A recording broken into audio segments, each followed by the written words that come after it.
क्या आपने कभी यह सुना है कि शुक्रवार के दिन माता लक्ष्मी की यह पावन कथा सुनने मात्र से जीवन के दुख, दरिद्रता और अभाव स्वयं खत्म होने लगते हैं?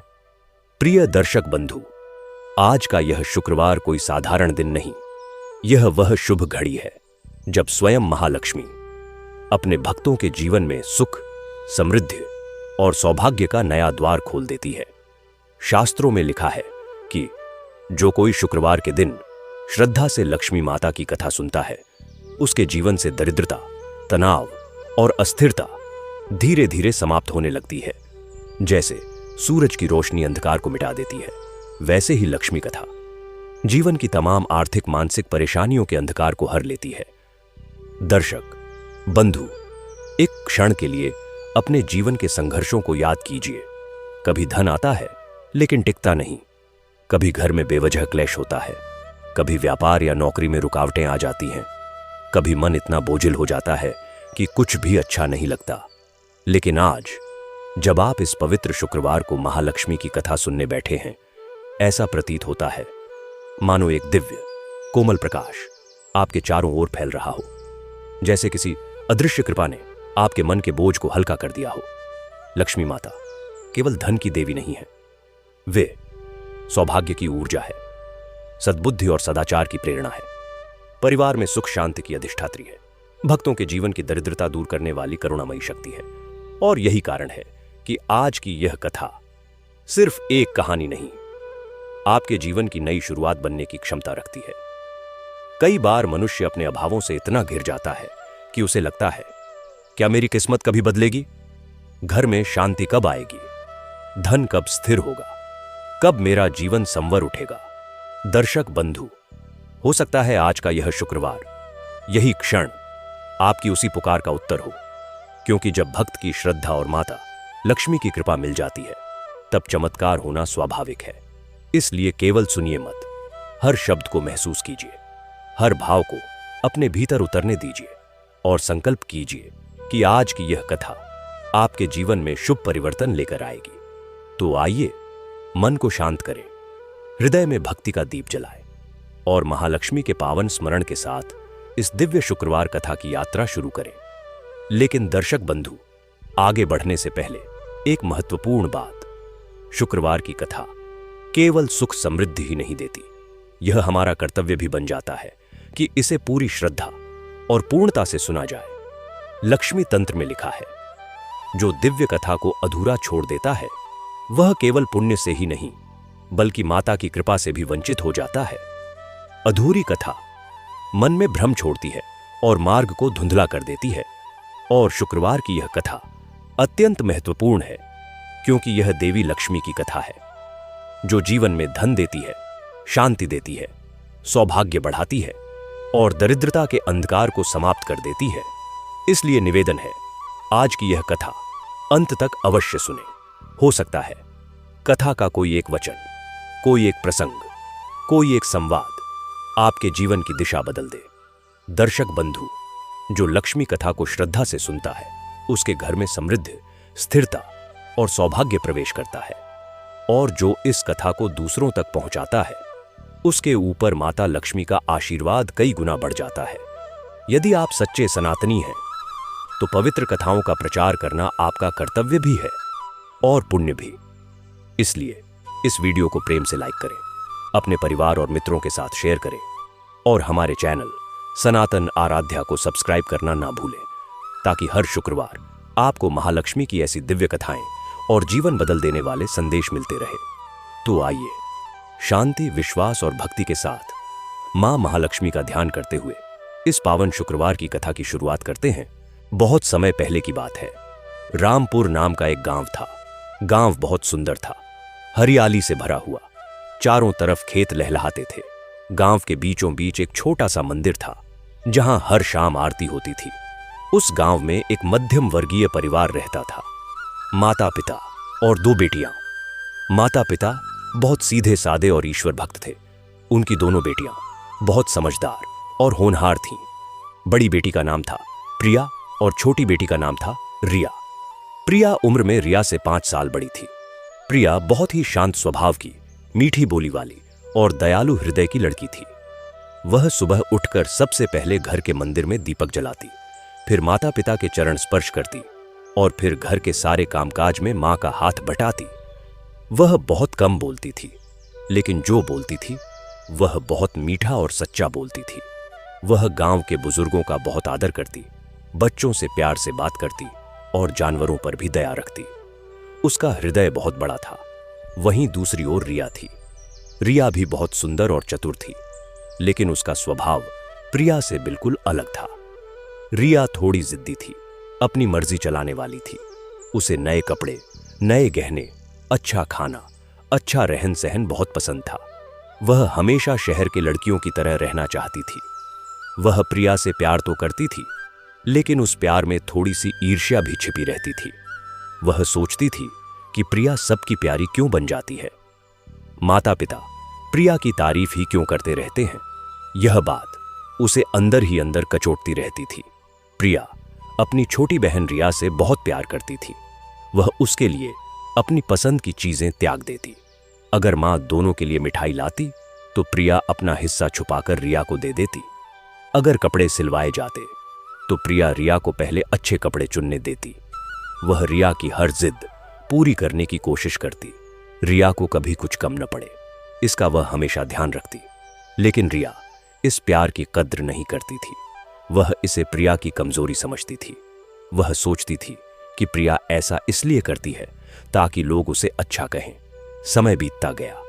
दोनों बहनें बड़ी होने लगीं। जब प्रिया 18 साल की हुई और रिया 13 साल की, तो माता पिता ने दोनों के विवाह की चिंता करनी शुरू कर दी। गांव में रिश्ते आने लगे। प्रिया के लिए तो बहुत से अच्छे रिश्ते आए, क्योंकि उसकी प्रसिद्धि एक आदर्श लड़की के रूप में थी। लेकिन माता पिता कोई जल्दबाजी नहीं करते थे। वे चाहते थे कि उनकी बेटियों को अच्छे घर मिले। एक दिन की बात है, गांव में एक विवाह का निमंत्रण आया।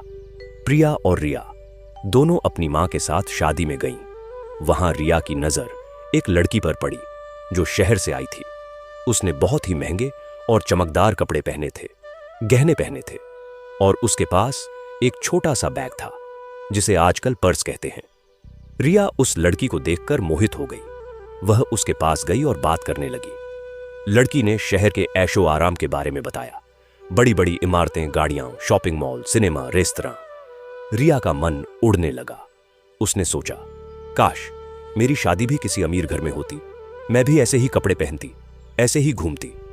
शादी से घर लौटते हुए रिया चुप थी। मां ने पूछा, क्या हुआ बेटा, चुप क्यों हो? रिया ने कहा, मां, मैं शहर जाना चाहती हूं। मैं वैसा जीवन जीना चाहती हूं। मां ने समझाया, बेटा, शहर का जीवन दिखता तो सुंदर है, लेकिन उसमें सुख कम और दिखावा ज्यादा होता है। हमारा सादा जीवन ही अच्छा है। लेकिन रिया के मन की चाहत ने उसकी एक न सुनी। कुछ साल और बीत गए। प्रिया 22 साल की हो गई और रिया 17 साल की। अब माता पिता ने तय किया कि अब विवाह कर देना चाहिए। उन्होंने रिश्ते ढूंढने शुरू किए। प्रिया के लिए एक रिश्ता आया, एक शिक्षक का। लड़का बहुत अच्छा था, पढ़ा लिखा था, लेकिन घर की स्थिति बहुत साधारण थी। वह गांव के स्कूल में पढ़ाता था और उसकी आमदनी बहुत ज्यादा नहीं थी। माता पिता ने प्रिया से पूछा। प्रिया ने कहा, माता पिता, आप जो ठीक समझे। अगर लड़का अच्छे संस्कार का है और आपको पसंद है तो मुझे कोई आपत्ति नहीं है। मैं सुख दुख में उसका साथ निभाऊंगी। प्रिया की इस सहमति से माता पिता बहुत खुश हुए। उन्होंने लड़के वालों से बातचीत की और रिश्ता पक्का कर दिया। अब रिया के लिए रिश्ते ढूंढे जाने लगे। रिया ने अपनी शर्त रख दी, मेरी शादी किसी अमीर घर में होनी चाहिए। लड़का शहर में रहता हो, उसके पास अपनी गाड़ी हो, बड़ा घर हो। माता पिता ने समझाया कि धन सब कुछ नहीं होता, चरित्र भी देखो। लेकिन रिया टस से मस नहीं हुई। कुछ दिनों बाद रिया के लिए भी एक रिश्ता आया।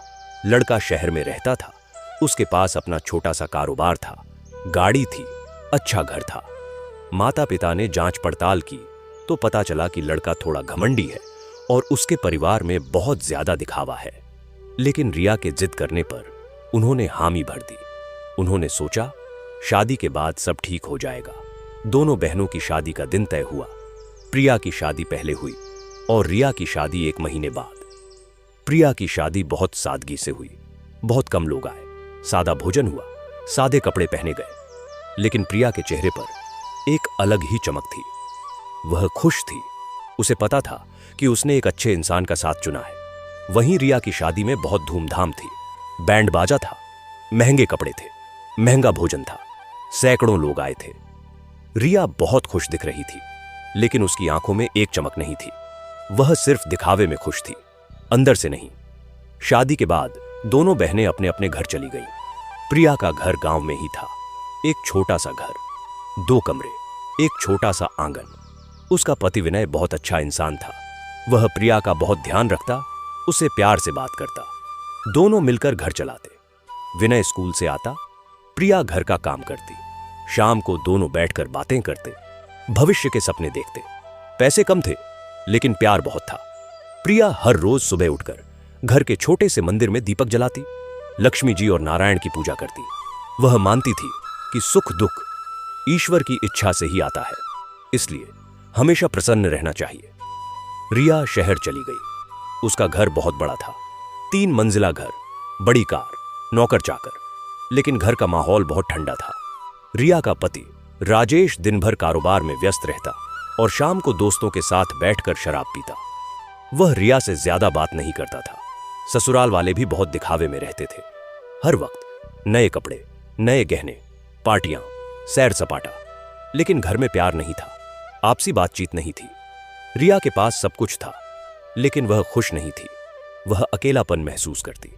उसे प्रिया की याद आती, माँ बाप की याद आती, लेकिन घमंड में वह कभी फोन नहीं करती थी। समय बीतता गया, 2 साल बीत गए। प्रिया के घर में एक बेटी हुई। उसका नाम उन्होंने आशा रखा। आशा के आने से घर में खुशियां और बढ़ गईं, लेकिन साथ ही खर्चे भी बढ़ गए। विनय की तनख्वाह बहुत कम थी। कभी कभी महीने के अंत तक पैसे नहीं बचते थे, लेकिन प्रिया कभी शिकायत नहीं करती। वह मेहनत से घर चलाती, छोटे मोटे सिलाई के काम लेकर कुछ पैसे कमा लेती।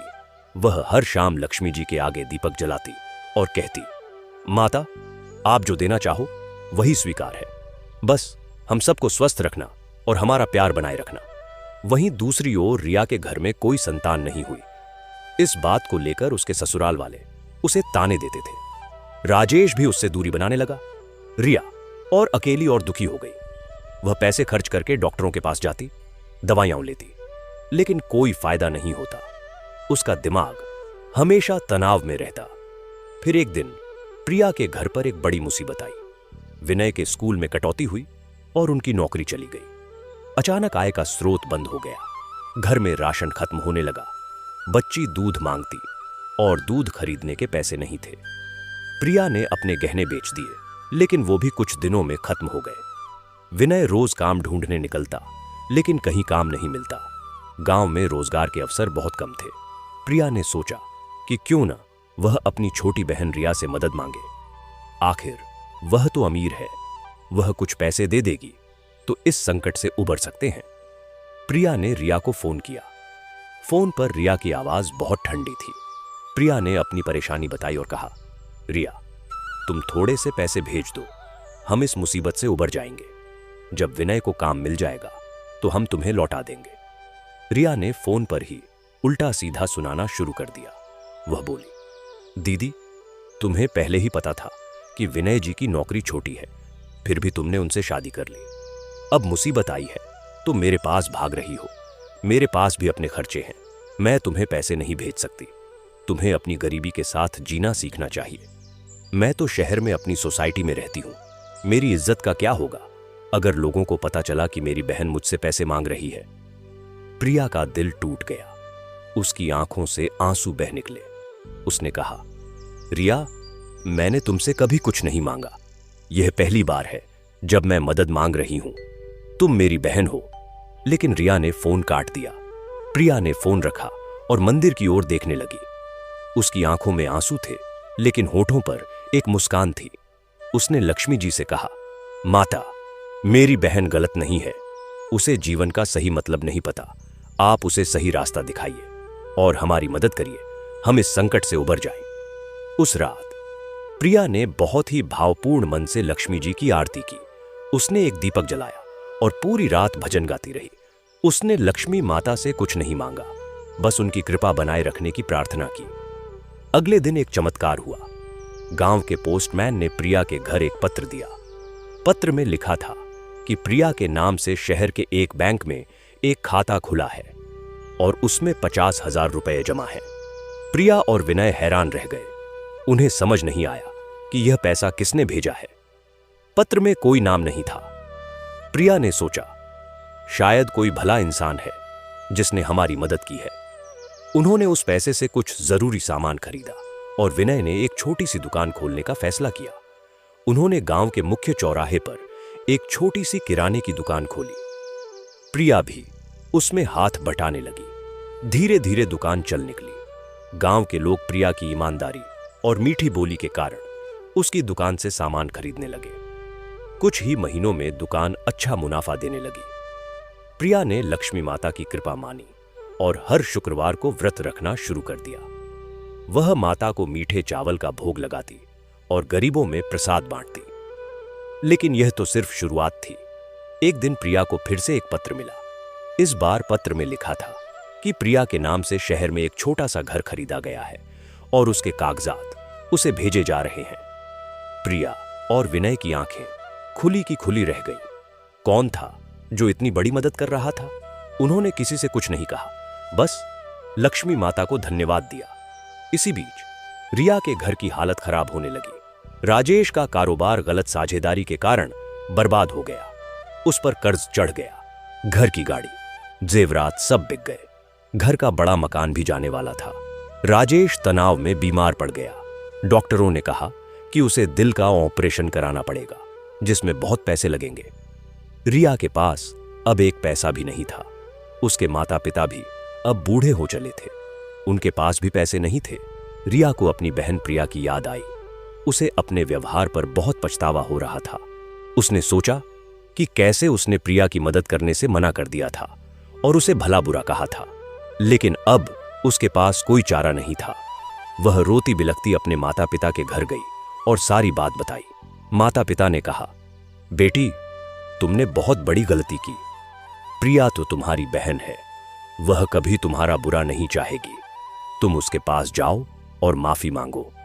रिया ने हिम्मत जुटाई और प्रिया के घर जाने का फैसला किया। वह बस से गांव पहुंची। जब वह प्रिया के पुराने घर गई तो पता चला कि प्रिया वहां नहीं रहती। पड़ोसियों ने बताया कि प्रिया अब नए घर में रहती है जो गांव के बाहर है। रिया को आश्चर्य हुआ।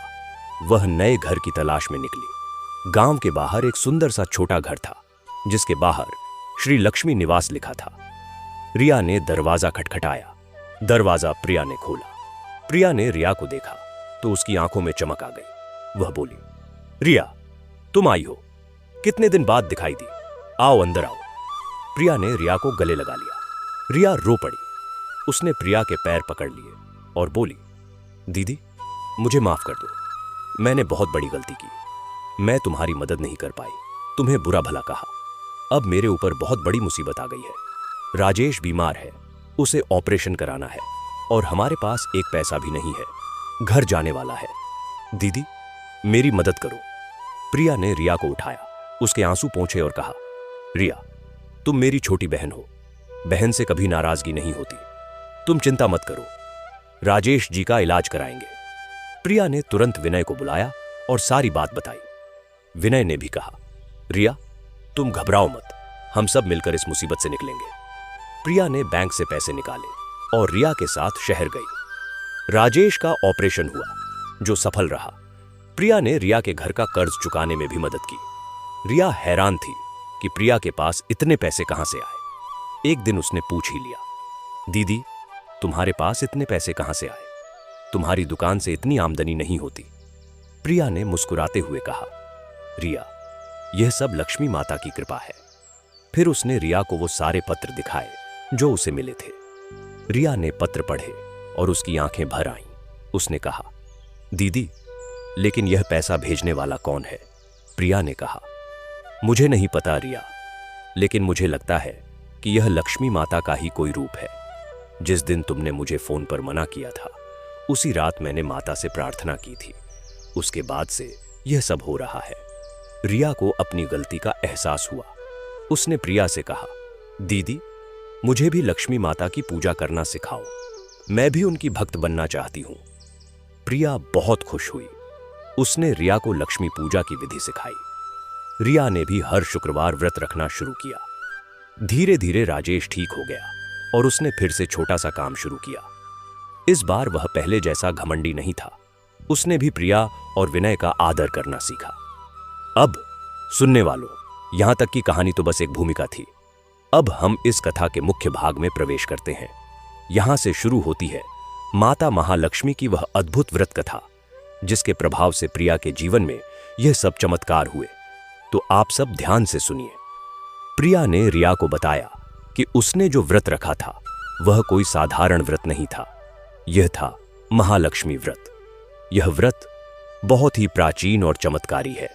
इसे विधि विधान से करने पर माता लक्ष्मी प्रसन्न होती है और भक्त के घर से सारी दरिद्रता दूर हो जाती है। केवल धन ही नहीं, बल्कि सुख, शांति और संतुष्टि भी आती है। प्रिया ने कहा, रिया, मैं तुम्हें यह व्रत कथा सुनाती हूं। यह कथा मेरी दादी मां ने मुझे सुनाई थी और आज तुम्हें सुनाती हूं। बहुत पुराने समय की बात है। काशी नगरी में एक ब्राह्मण रहता था। उसका नाम था सुमेधा। सुमेधा बहुत विद्वान और धार्मिक प्रवृत्ति का था, लेकिन वह बहुत गरीब था। उसके पास इतने पैसे नहीं थे कि वह अपने परिवार का पेट भर सके। कभी कभी तो उसे और उसके परिवार को भूखे सोना पड़ता था। सुमेधा हमेशा ईश्वर से प्रार्थना करता कि उसकी गरीबी दूर हो जाए। एक दिन सुमेधा जंगल में लकड़ियां इकट्ठा करने गया। वहां उसे एक बहुत बूढ़ी महिला मिली। महिला बहुत कमजोर लग रही थी और प्यास से तड़प रही थी। सुमेधा ने तुरंत अपना पानी का घड़ा उसे दिया और कहा, माता, पानी पीजिए। बूढ़ी महिला ने पानी पिया और कहा, बेटा, तू बहुत अच्छा है। तेरी गरीबी देखकर मेरा दिल दुखता है। मैं तुझे एक व्रत बताती हूं। अगर तू इसे विधि विधान से करेगा तो तेरी सारी मनोकामनाएं पूरी होंगी। सुमेधा ने कहा, माता, आप जो आज्ञा दें। बूढ़ी महिला ने कहा, यह है महालक्ष्मी व्रत। तू हर शुक्रवार को व्रत रखना। सुबह स्नान करके स्वच्छ वस्त्र पहनना, फिर एक चौकी पर लाल कपड़ा बिछाना। उस पर माता लक्ष्मी की मूर्तियां चित्र स्थापित करना। फिर उन्हें फूल, अक्षत, रोली, धूप, दीप से पूजना। एक कलश में जल भरकर उसमें सुपारी, सिक्का, फूल डालकर रखना। फिर माता लक्ष्मी की कथा सुननी है। कथा सुनने के बाद आरती करनी है और प्रसाद वितरित करना है। व्रत के दिन केवल एक समय फलाहार करना है। यह व्रत लगातार 21 शुक्रवार तक करना है। 21वें शुक्रवार को किसी कुंवारी कन्या को भोजन कराकर उसे दक्षिणा देनी है। तेरी सारी मनोकामनाएं पूरी होंगी। सुमेधा ने पूछा, माता, लेकिन मेरे पास तो पूजा की सामग्री खरीदने के पैसे भी नहीं हैं। बूढ़ी महिला मुस्कुराई और बोली, बेटा, श्रद्धा से जो भी हो सके वही चढ़ाना। माता लक्ष्मी भाव से प्रसन्न होती हैं, दिखावे से नहीं। इतना कहकर वह बूढ़ी महिला अचानक गायब हो गई। सुमेधा समझ गया कि यह कोई देवी थी। उसने नतमस्तक होकर प्रणाम किया। सुमेधा घर लौटा और अगले शुक्रवार से ही व्रत रखना शुरू कर दिया। उसने एक छोटा सा लकड़ी का टुकड़ा लिया, उसे साफ किया, उस पर लाल रंग का एक पुराना कपड़ा बिछाया। उसने मिट्टी से माता लक्ष्मी की एक छोटी सी मूर्ति बनाई और उसे स्थापित किया। फूल के लिए उसने जंगल से कुछ जंगली फूल तोड़े, अक्षत के लिए चावल के कुछ दाने लिए, दीपक के लिए मिट्टी का दिया और सरसों का तेल इस्तेमाल किया। उसने पूरी श्रद्धा से पूजा की। धीरे धीरे सुमेधा के जीवन में बदलाव आने लगा। एक दिन उसे जंगल में एक खजाना मिला। वह खजाना इतना बड़ा था कि उसकी कई पीढ़ियां आराम से रह सकती थीं। सुमेधा अमीर हो गया, लेकिन उसने अपना व्रत नहीं छोड़ा। वह हर शुक्रवार को व्रत रखता, पूजा करता और कथा सुनता। उसने गरीबों की मदद करनी शुरू कर दी, धर्मशालाएं बनवाईं, कुएं खुदवाए। उसका नाम दानी सुमेधा के रूप में प्रसिद्ध हो गया। एक बार की बात है, सुमेधा के पास एक व्यापारी आया। व्यापारी बहुत दुखी था। उसने कहा, ब्राह्मण देव, मेरा सारा व्यापार चौपट हो गया है। मैं कर्ज में डूब गया हूं। मेरी पत्नी बीमार है, कोई उपाय बताइए। सुमेधा ने उसे महालक्ष्मी व्रत की विधि बताई। व्यापारी ने पूरी श्रद्धा से व्रत किया। 21वें शुक्रवार को जब उसने कन्या भोजन कराया तो उसी दिन उसे खबर मिली कि उसका एक खोया हुआ जहाज सुरक्षित लौट आया है, जिस पर बहुत सारा माल था। व्यापारी का कर्ज उतर गया, पत्नी ठीक हो गई और वह फिर से समृद्ध हो गया। ऐसे ही कई लोगों ने इस व्रत को किया और उनकी मनोकामनाएं पूरी हुईं। यह व्रत इतना प्रभावशाली है कि इससे केवल धन ही नहीं बल्कि स्वास्थ्य, संतान सुख, वैवाहिक सुख, मान सम्मान सब कुछ प्राप्त होता है। प्रिया ने रिया से कहा, यही वह व्रत है जो मैंने रखा था, और देखो माता लक्ष्मी ने कैसी कृपा की। रिया ने पूछा, दीदी लेकिन यह कथा और भी विस्तार से सुनाओ, मुझे पूरी कथा जाननी है। प्रिया बोली, ठीक है तो सुनो। इस व्रत कथा के भीतर एक और गहरी कथा छिपी है। वह है माता लक्ष्मी और राजा बल की कथा। देवताओं और असुरों के बीच जब समुद्र मंथन हुआ तो उसमें से 14 रत्न निकले। उनमें से एक थी माता लक्ष्मी। माता लक्ष्मी समुद्र से प्रकट हुई और उन्होंने भगवान विष्णु को अपने पति के रूप में चुना। माता लक्ष्मी धन, समृद्धि और सौभाग्य की देवी हैं, लेकिन वे सिर्फ अमीरों के घर में नहीं रहती। वे उनके घर में निवास करती हैं जहां श्रद्धा, पवित्रता, परिश्रम और दया होती है। एक बार माता लक्ष्मी ने भगवान विष्णु से कहा, प्रभु मैं धरती पर जाकर देखना चाहती हूं कि लोग मेरी पूजा कैसे करते हैं और कौन सच्चे मन से मेरी भक्ति करता है। भगवान विष्णु ने कहा, तथास्तु, तुम जाओ। माता लक्ष्मी एक वृद्धा का रूप धारण करके धरती पर आईं। वे एक गांव में पहुंची। वहां उन्होंने देखा कि एक अमीर व्यापारी का घर है। व्यापारी बहुत धनी था। उसने अपने घर में बहुत ही भव्य तरीके से लक्ष्मी पूजा की तैयारी की थी। सोने चांदी के बर्तन, महंगे सुगंधित फूल, कीमती वस्त्र, स्वादिष्ट भोजन। लेकिन व्यापारी के मन में अहंकार था। वह सोच रहा था कि मैं इतना भव्य पूजन कर रहा हूं तो लक्ष्मी जी मुझ पर प्रसन्न होंगी और मेरी संपत्ति और बढ़ाएंगी। माता लक्ष्मी ने देखा कि व्यापारी ने गरीबों को दूर रखा है क्योंकि वे उसकी शोभा बिगाड़ते हैं। माता लक्ष्मी वहां से चली गई। फिर वे एक मध्यम वर्गीय परिवार के घर गईं। वहां पूजा सादगी से हो रही थी, लेकिन परिवार के सदस्यों के चेहरे पर प्रसन्नता थी। वे मिलजुल कर पूजा कर रहे थे, गरीबों को प्रसाद बांट रहे थे। माता लक्ष्मी प्रसन्न हुई और उन्होंने उस घर पर कृपा की। लेकिन इसके बाद माता लक्ष्मी एक बहुत ही गरीब ब्राह्मण के घर गईं। ब्राह्मण के पास पूजा के लिए कुछ भी नहीं था। उसने सिर्फ एक मिट्टी का दिया जलाया था और पानी का एक लोटा चढ़ाया था। वह आंसू भरी आंखों से बोल रहा था, माता, मेरे पास आपको चढ़ाने के लिए कुछ नहीं है, लेकिन मेरा हृदय श्रद्धा से भरा है।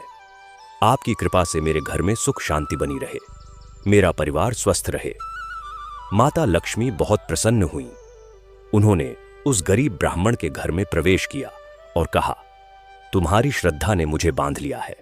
तुम्हारा घर अब मेरा घर है। और कुछ ही समय में उस ब्राह्मण के जीवन में समृद्धि आ गई। प्रिया ने रिया से कहा, देखा रिया, माता लक्ष्मी भाव के भूखे हैं, भंडार के नहीं। तुमने मुझे देखा, मेरे पास कुछ नहीं था, लेकिन मेरा हृदय श्रद्धा से भरा था, इसलिए माता ने मेरी पुकार सुनी। रिया रोने लगी। उसने कहा, दीदी, मैंने तो सिर्फ दिखावा किया। मैंने महंगे कपड़े पहने, महंगे गहने पहने, महंगे भोजन बनाए, लेकिन मेरे मन में श्रद्धा नहीं थी। मैंने पूजा सिर्फ इसलिए की ताकि लोग कहें कि रिया कितनी धार्मिक है। माता लक्ष्मी मेरे घर से चली गई। प्रिया ने रिया को समझाया, लेकिन अब तुम्हारे मन में अहंकार नहीं है, पश्चाताप है। माता लक्ष्मी दयालु हैं, वे तुम्हें माफ कर देंगी। तुम भी अब सच्चे मन से उनकी पूजा करो। रिया ने ऐसा ही किया। उसने और राजेश ने मिलकर महालक्ष्मी व्रत किया। धीरे धीरे उनकी स्थिति सुधरने लगी। राजेश ने एक छोटा सा व्यवसाय शुरू किया जो अच्छा चल निकला। रिया ने गरीबों की मदद करनी शुरू कर दी। अब उसके घर में भी सुख शांति आ गई। कुछ साल बीत गए। प्रिया और रिया दोनों के परिवार खुशहाल थे। एक दिन गांव में एक भयंकर बाढ़ आई। पूरा गांव पानी में डूब गया। लोगों के घर बह गए, फसलें बर्बाद हो गईं। प्रिया और रिया दोनों ने मिलकर राहत कार्य शुरू किया। उन्होंने अपने घरों को शरणार्थी शिविर बना दिया, लोगों के लिए भोजन का इंतजाम किया, कपड़े बांटे। उनकी इस सेवा से सब प्रभावित हुए। बाढ़ के बाद जब गांव फिर से बसाने का समय आया तो प्रिया और रिया ने गांव के बीच में एक बड़ा लक्ष्मी मंदिर बनवाने का फैसला किया। उन्होंने अपनी जमा पूंजी का एक बड़ा हिस्सा मंदिर के निर्माण में लगा दिया। कुछ ही महीनों में एक सुंदर मंदिर तैयार हो गया। मंदिर में माता लक्ष्मी की भव्य मूर्ति स्थापित की गई। मंदिर के उद्घाटन के दिन एक चमत्कार हुआ। जब पुजारी ने मूर्ति के सामने दीपक जलाया तो मूर्ति से एक तेज प्रकाश निकला और पूरा मंदिर जगमगा उठा। लोगों ने देखा कि मूर्ति मुस्कुरा रही है। उस दिन से गांव में कभी दरिद्रता नहीं आई। हर घर में खुशहाली रहने लगी। प्रिया और रिया दोनों बहनें अब साथ साथ रहने लगी थीं। उन्होंने अपने घरों के बीच की दीवार गिरा दी और एक बड़ा परिवार बना लिया। उनके माता पिता भी उनके साथ रहने आ गए। दोनों बहनों के बच्चे साथ साथ पले बढ़े और पढ़े लिखे। एक दिन प्रिया और रिया मंदिर में बैठी थीं।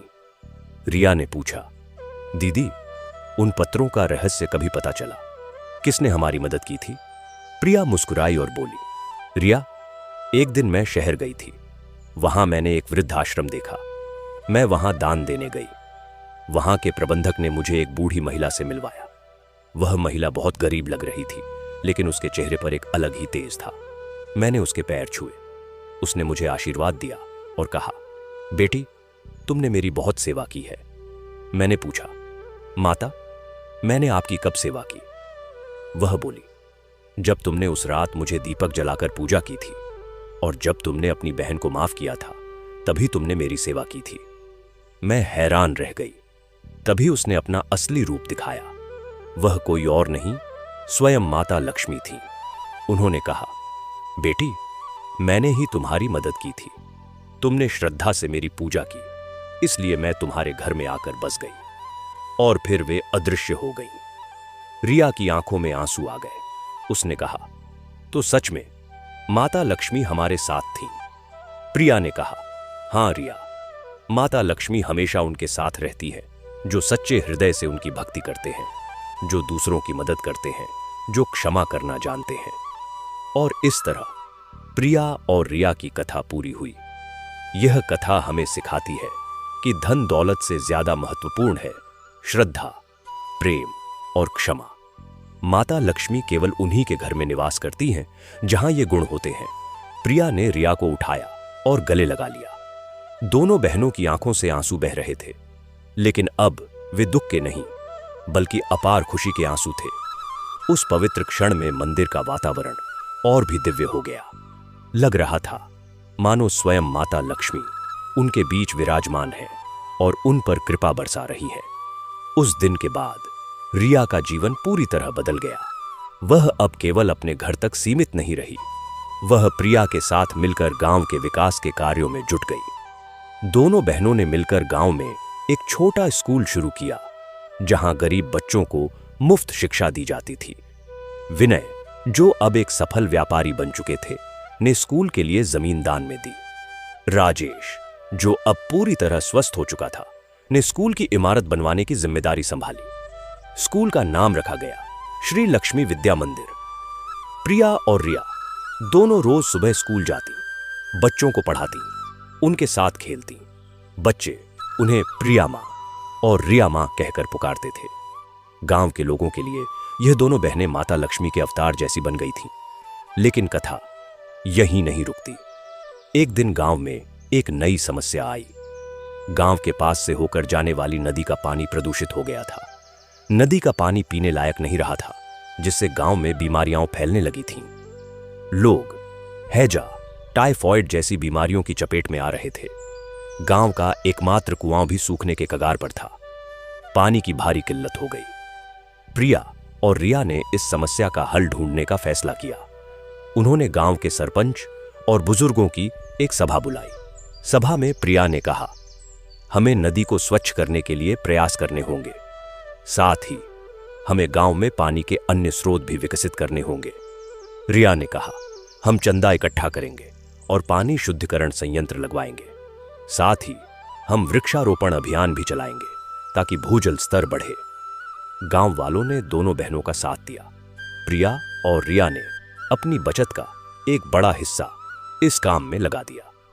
उन्होंने शहर से आए विशेषज्ञों की मदद से नदी की सफाई शुरू करवाई। गांव के लोगों ने भी स्वेच्छा से श्रमदान किया। हर रोज सुबह सैकड़ों लोग नदी किनारे इकट्ठा होते और कूड़ा करकट साफ करते। इसके समानांतर एक और महत्वपूर्ण काम हुआ। गांव के बाहर एक बड़ा तालाब खोदा गया जिसमें बारिश का पानी इकट्ठा किया जा सके। तालाब के चारों ओर पेड़ लगाए गए। तालाब का नाम रखा गया लक्ष्मी सरोवर।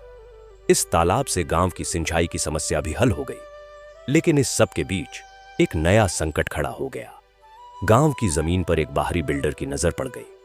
बिल्डर चाहता था कि गांव की उपजाऊ जमीन को खरीदकर वहां बड़े बड़े बंगले बनाए। बिल्डर ने गांव के कुछ लालची लोगों को पैसे देकर अपने साथ मिला लिया। उन लोगों ने गांव वालों को भड़काना शुरू किया कि जमीन बेच दो, पैसे मिल जाएंगे, तुम शहर में अच्छा जीवन बसर करोगे। यह बात जब प्रिया और रिया को पता चली तो वे चिंतित हो गईं। उन्होंने गांव वालों को समझाया, भाइयों और बहनों, यह जमीन हमारी पीढ़ियों से हमारी है, यह हमारी पहचान है। पैसा आएगा और चला जाएगा, लेकिन जमीन हमेशा हमारे साथ रहेगी। अगर हमने जमीन बेच दी तो हमारी आने वाली पीढ़ियों के पास कुछ नहीं बचेगा। हमें अपनी विरासत को बचाना होगा। लेकिन कुछ लोग लालच में आ चुके थे। उन्होंने प्रिया और रिया का विरोध करना शुरू कर दिया। एक दिन तो स्थिति इतनी बिगड़ गई कि बिल्डर के गुंडों ने गांव में तोड़फोड़ शुरू कर दी। उन्होंने स्कूल की खिड़कियां तोड़ दी, नवनिर्मित तालाब को नुकसान पहुंचाने की कोशिश की। प्रिया और रिया घबराई नहीं। उन्होंने जिला अधिकारियों को पत्र लिखे, पुलिस में शिकायत दर्ज कराई। साथ ही उन्होंने गांव के युवाओं को संगठित किया और रात रात पहरा देने की व्यवस्था की। प्रिया ने कहा, हम हिंसा का जवाब हिंसा से नहीं देंगे, हम शांति और कानून के रास्ते पर चलेंगे। इस संकट के दौरान प्रिया की आस्था और दृढ़ हुई। वह हर रोज मंदिर में घंटों बैठकर माता लक्ष्मी से प्रार्थना करती। एक रात जब प्रिया मंदिर में अकेली प्रार्थना कर रही थी तो उसे एक दिव्य अनुभव हुआ। माता लक्ष्मी की मूर्ति से एक तेजस्वी प्रकाश निकला और पूरा मंदिर प्रकाशमय हो गया। प्रिया ने देखा कि माता लक्ष्मी मूर्ति से अवतरित हो रही हैं। उनके हाथ में कमल था और वे मुस्कुरा रही थीं। माता बोली, प्रिया, तुमने अब तक जो किया है उससे मैं अत्यंत प्रसन्न हूं। तुमने न केवल अपना जीवन सुधारा बल्कि दूसरों का जीवन भी सुधारा। तुमने गांव को बचाने के लिए जो संघर्ष किया है वह प्रशंसनीय है। चिंता मत करो, मैं तुम्हारे साथ हूं। जल्द ही तुम्हारी समस्या का समाधान होगा। लेकिन याद रखो, संघर्ष के बिना सफलता का मूल्य नहीं होता। इतना कहकर माता अंतर्ध्यान हो गई। प्रिया की आंखों में आंसू थे, लेकिन उनमें एक नई ऊर्जा भर गई थी। अगले दिन उसने यह अनुभव रिया और दूसरों को बताया। सबके चेहरे पर विश्वास और उत्साह की लहर दौड़ गई। कुछ दिनों बाद जिला कलेक्टर स्वयं गांव के निरीक्षण के लिए आए। प्रिया और रिया ने उन्हें पूरी स्थिति से अवगत कराया। कलेक्टर ने बिल्डर के खिलाफ कड़ी कार्रवाई की।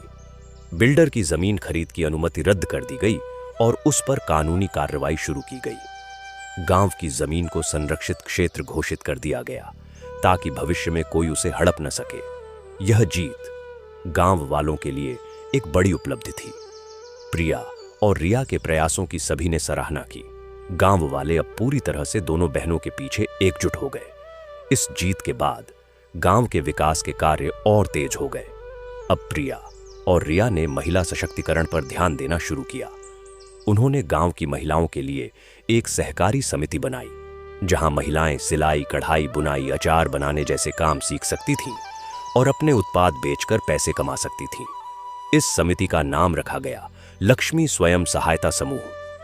रिया, जो पहले केवल अपने बारे में सोचती थी, अब पूरे गांव के बारे में सोचती थी। वह महिलाओं को प्रोत्साहित करती, बहनों, हमें किसी पर निर्भर नहीं रहना है। हम अपने हाथों से कमा सकते हैं, अपने पैरों पर खड़े हो सकते हैं। एक दिन की बात है, गांव में एक विधवा महिला कमला ने प्रिया और रिया से मदद मांगी। कमला के पास अपना कोई घर नहीं था। वह एक झोपड़ी में रहती थी और मजदूरी करके अपने 2 बच्चों का पेट पालती थी। बारिश के दिनों में उसकी झोपड़ी टपकती थी और सर्दियों में ठंड से बच्चे कांपते थे। प्रिया और रिया ने तुरंत फैसला किया कि कमला के लिए एक छोटा सा घर बनवाया जाए। उन्होंने गांव वालों से श्रमदान का आह्वान किया। अगले ही दिन दर्जनों लोग कमला की जमीन पर इकट्ठा हुए। कुछ लोग ईंट गाड़ा लाए, कुछ लकड़ी लाए, कुछ अपने औजार लाए। सामूहिक प्रयास से मात्र 10 दिनों में 1-2 कमरों का पक्का मकान तैयार हो गया। घर बनकर तैयार हुआ तो कमला की खुशी का ठिकाना न रहा। उसने प्रिया और रिया के पैर पकड़ लिए और रो रो कर कहा, तुम दोनों मेरी लक्ष्मी मां हो। तुमने मेरे और मेरे बच्चों के जीवन में रोशनी ला दी। प्रिया ने कमला को उठाया और कहा, कमला बहन, हम सब एक परिवार हैं। एक की पीड़ा सबकी पीड़ा है। तुम चिंता मत करो, अब तुम अकेली नहीं हो। हम सब तुम्हारे साथ हैं। यह देखकर गांव के अन्य लोग भी प्रेरित हुए। उन्होंने भी गरीब और जरूरतमंद परिवारों की मदद करनी शुरू कर दी। गांव में एक नई चेतना जागृत हुई। लोग अब केवल अपने बारे में नहीं बल्कि पूरे समाज के बारे में सोचने लगे। इसी बीच प्रिया और विनय के बेटे आशीष और रिया, राजेश की बेटी अनन्या बड़े हो रहे थे। दोनों बच्चों ने अपनी माताओं से सेवा और दया का पाठ सीखा था। आशीष ने इंजीनियरिंग की पढ़ाई पूरी की और अनन्या ने डॉक्टर बनने का फैसला किया। दोनों ने तय किया कि वे पढ़ाई पूरी करने के बाद गांव लौटकर आएंगे और गांव के विकास में योगदान देंगे। आशीष ने कहा, मां, मैं गांव में सौर ऊर्जा संयंत्र लगवाना चाहता हूं ताकि गांव को बिजली की कमी न झेलनी पड़े। अनन्या ने कहा, मैं गांव में एक छोटा अस्पताल खोलना चाहती हूं ताकि लोगों को इलाज के लिए शहर न भागना पड़े। प्रिया और रिया को अपने बच्चों पर गर्व हुआ। उन्होंने कहा, बेटे बेटी, तुम्हारे विचार अच्छे हैं। हम तुम्हारा पूरा सहयोग देंगे। समय बीतता गया। आशीष ने अपनी कंपनी की नौकरी छोड़ दी और गांव लौट आया। उसने गांव के युवाओं को साथ लेकर सौर ऊर्जा परियोजना शुरू की।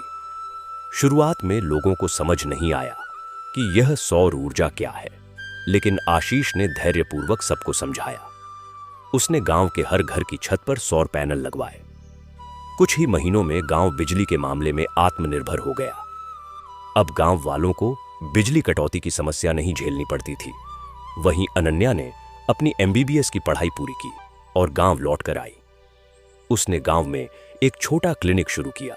शुरुआत में उसे उपकरणों की कमी थी, लेकिन प्रिया और रिया ने अपनी बचत से उसे आधुनिक उपकरण खरीद कर दिए। अनन्या ने न सिर्फ इलाज किया बल्कि गांव वालों को स्वास्थ्य के प्रति जागरूक भी किया। उसने गर्भवती महिलाओं, बच्चों और बुजुर्गों के लिए विशेष जांच शिविर लगाए। एक दिन अनन्या के पास एक आपातकालीन मामला आया। गांव की एक युवती गीता, जो गर्भवती थी, को प्रसव के दौरान जटिलताएं आईं। उसे तुरंत सिजेरियन ऑपरेशन की जरूरत थी। शहर का अस्पताल दूर था और समय कम था। अनन्या ने हिम्मत नहीं हारी। उसने अपने क्लिनिक में ही आपातकालीन ऑपरेशन की तैयारी की। प्रिया और रिया ने प्रार्थना करनी शुरू कर दी। अनन्या ने अपने कौशल से ऑपरेशन किया और गीता की जान बचा ली। साथ ही एक स्वस्थ बच्चे ने जन्म लिया। यह खबर पूरे गांव में आग की तरह फैल गई। लोग अनन्या को देवी दुर्गा कहने लगे। गीता के परिवार ने अनन्या के पैर पकड़ लिए और कहा, तुमने मेरी बहू और पोते को नया जीवन दिया है। तुम हमारी लाडली हो। इस घटना के बाद गांव वालों का विश्वास अनन्या के क्लिनिक पर और बढ़ गया। अब लोग छोटी मोटी बीमारियों के लिए भी शहर नहीं जाते थे, बल्कि सीधे अनन्या के पास आते थे। अब गांव की स्थिति देखकर कोई नहीं कह सकता था कि यह वही रामपुर गांव है जहां कभी गरीबी और दुख था। अब रामपुर एक आदर्श गांव बन चुका था।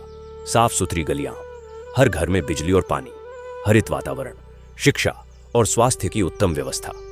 प्रिया और रिया अब बूढ़ी होने लगी थीं, लेकिन उनकी ऊर्जा युवाओं से भी अधिक थी। वे अब भी सुबह 4 बजे उठ जाती थीं, मंदिर जाती थीं, फिर गांव के कामों में लग जाती थीं। एक दिन गांव में एक बड़ा उत्सव आयोजित किया गया। यह उत्सव था प्रिया और रिया के जीवन की सेवा को समर्पित। गांव के सरपंच ने कहा, आज हमारा गांव जो कुछ भी है वह प्रिया और रिया दीदी की कृपा से है। इन दोनों बहनों ने न सिर्फ अपने जीवन को सुधारा बल्कि पूरे गांव का जीवन बदल दिया। आज हम इनके सम्मान में एक स्मारक बनाने जा रहे हैं। गांव के मुख्य चौराहे पर एक सुंदर सी संगमरमर की मूर्ति लगाई गई, जिसमें प्रिया और रिया एक दूसरे का हाथ पकड़े हुए खड़ी थीं। मूर्ति के नीचे लिखा था, सहोदरा प्रेम और सेवा भाव की प्रतिमूर्ति प्रिया और रिया। जब मूर्ति का अनावरण हुआ तो प्रिया और रिया की आंखें नम हो गईं।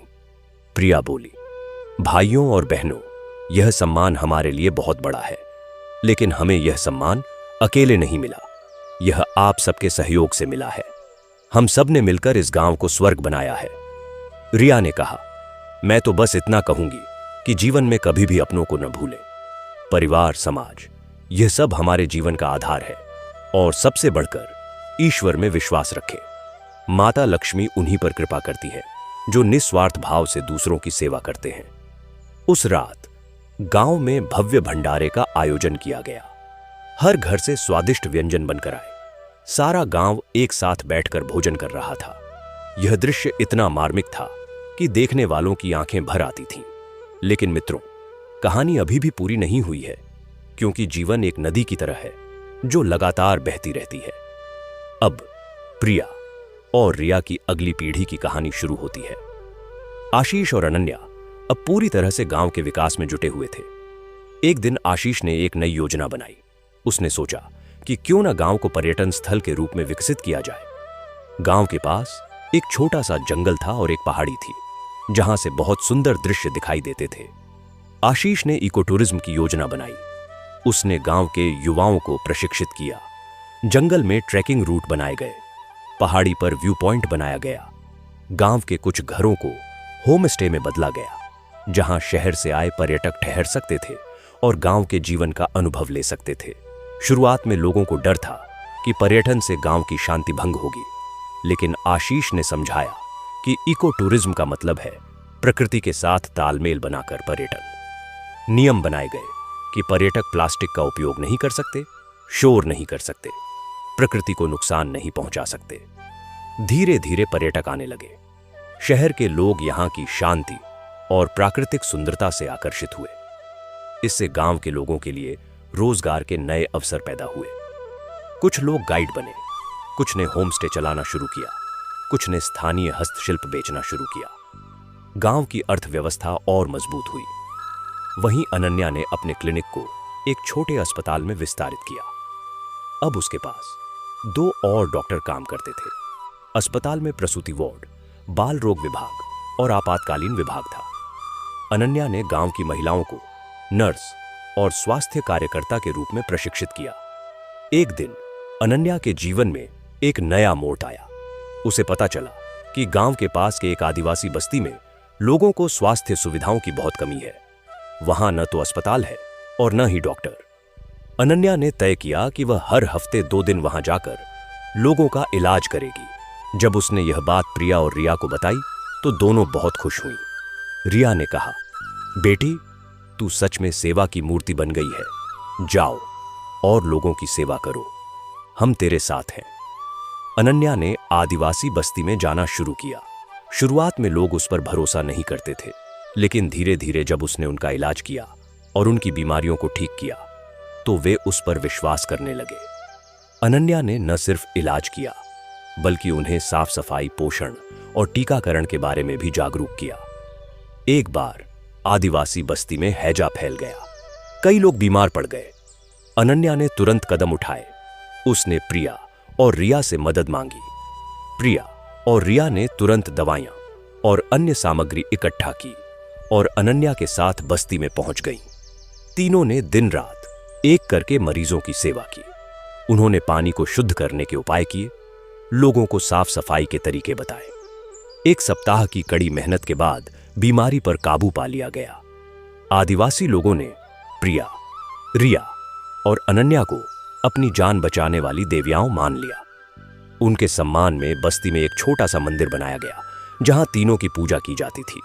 यह देखकर अनन्या ने कहा, माताएं, हमने तो बस अपना फर्ज निभाया है, इतना बड़ा सम्मान हमारे लिए बहुत है। प्रिया ने कहा, बेटी, सेवा ही सबसे बड़ी पूजा है। जब तुम किसी की सेवा करते हो तो वास्तव में तुम ईश्वर की ही सेवा करते हो। अब गांव की प्रगति की चर्चा दूर दूर तक फैलने लगी। एक दिन राज्य के मुख्यमंत्री ने रामपुर गांव के विकास मॉडल का अध्ययन करने के लिए एक टीम भेजी।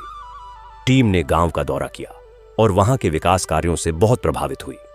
उन्होंने प्रिया, रिया, आशीष और अनन्या के साथ लंबी बातचीत की। टीम ने अपनी रिपोर्ट में लिखा, रामपुर गांव एक आदर्श गांव है जहां सामुदायिक भागीदारी, महिला सशक्तिकरण, शिक्षा, स्वास्थ्य और पर्यावरण संरक्षण का अनूठा मिश्रण देखने को मिलता है।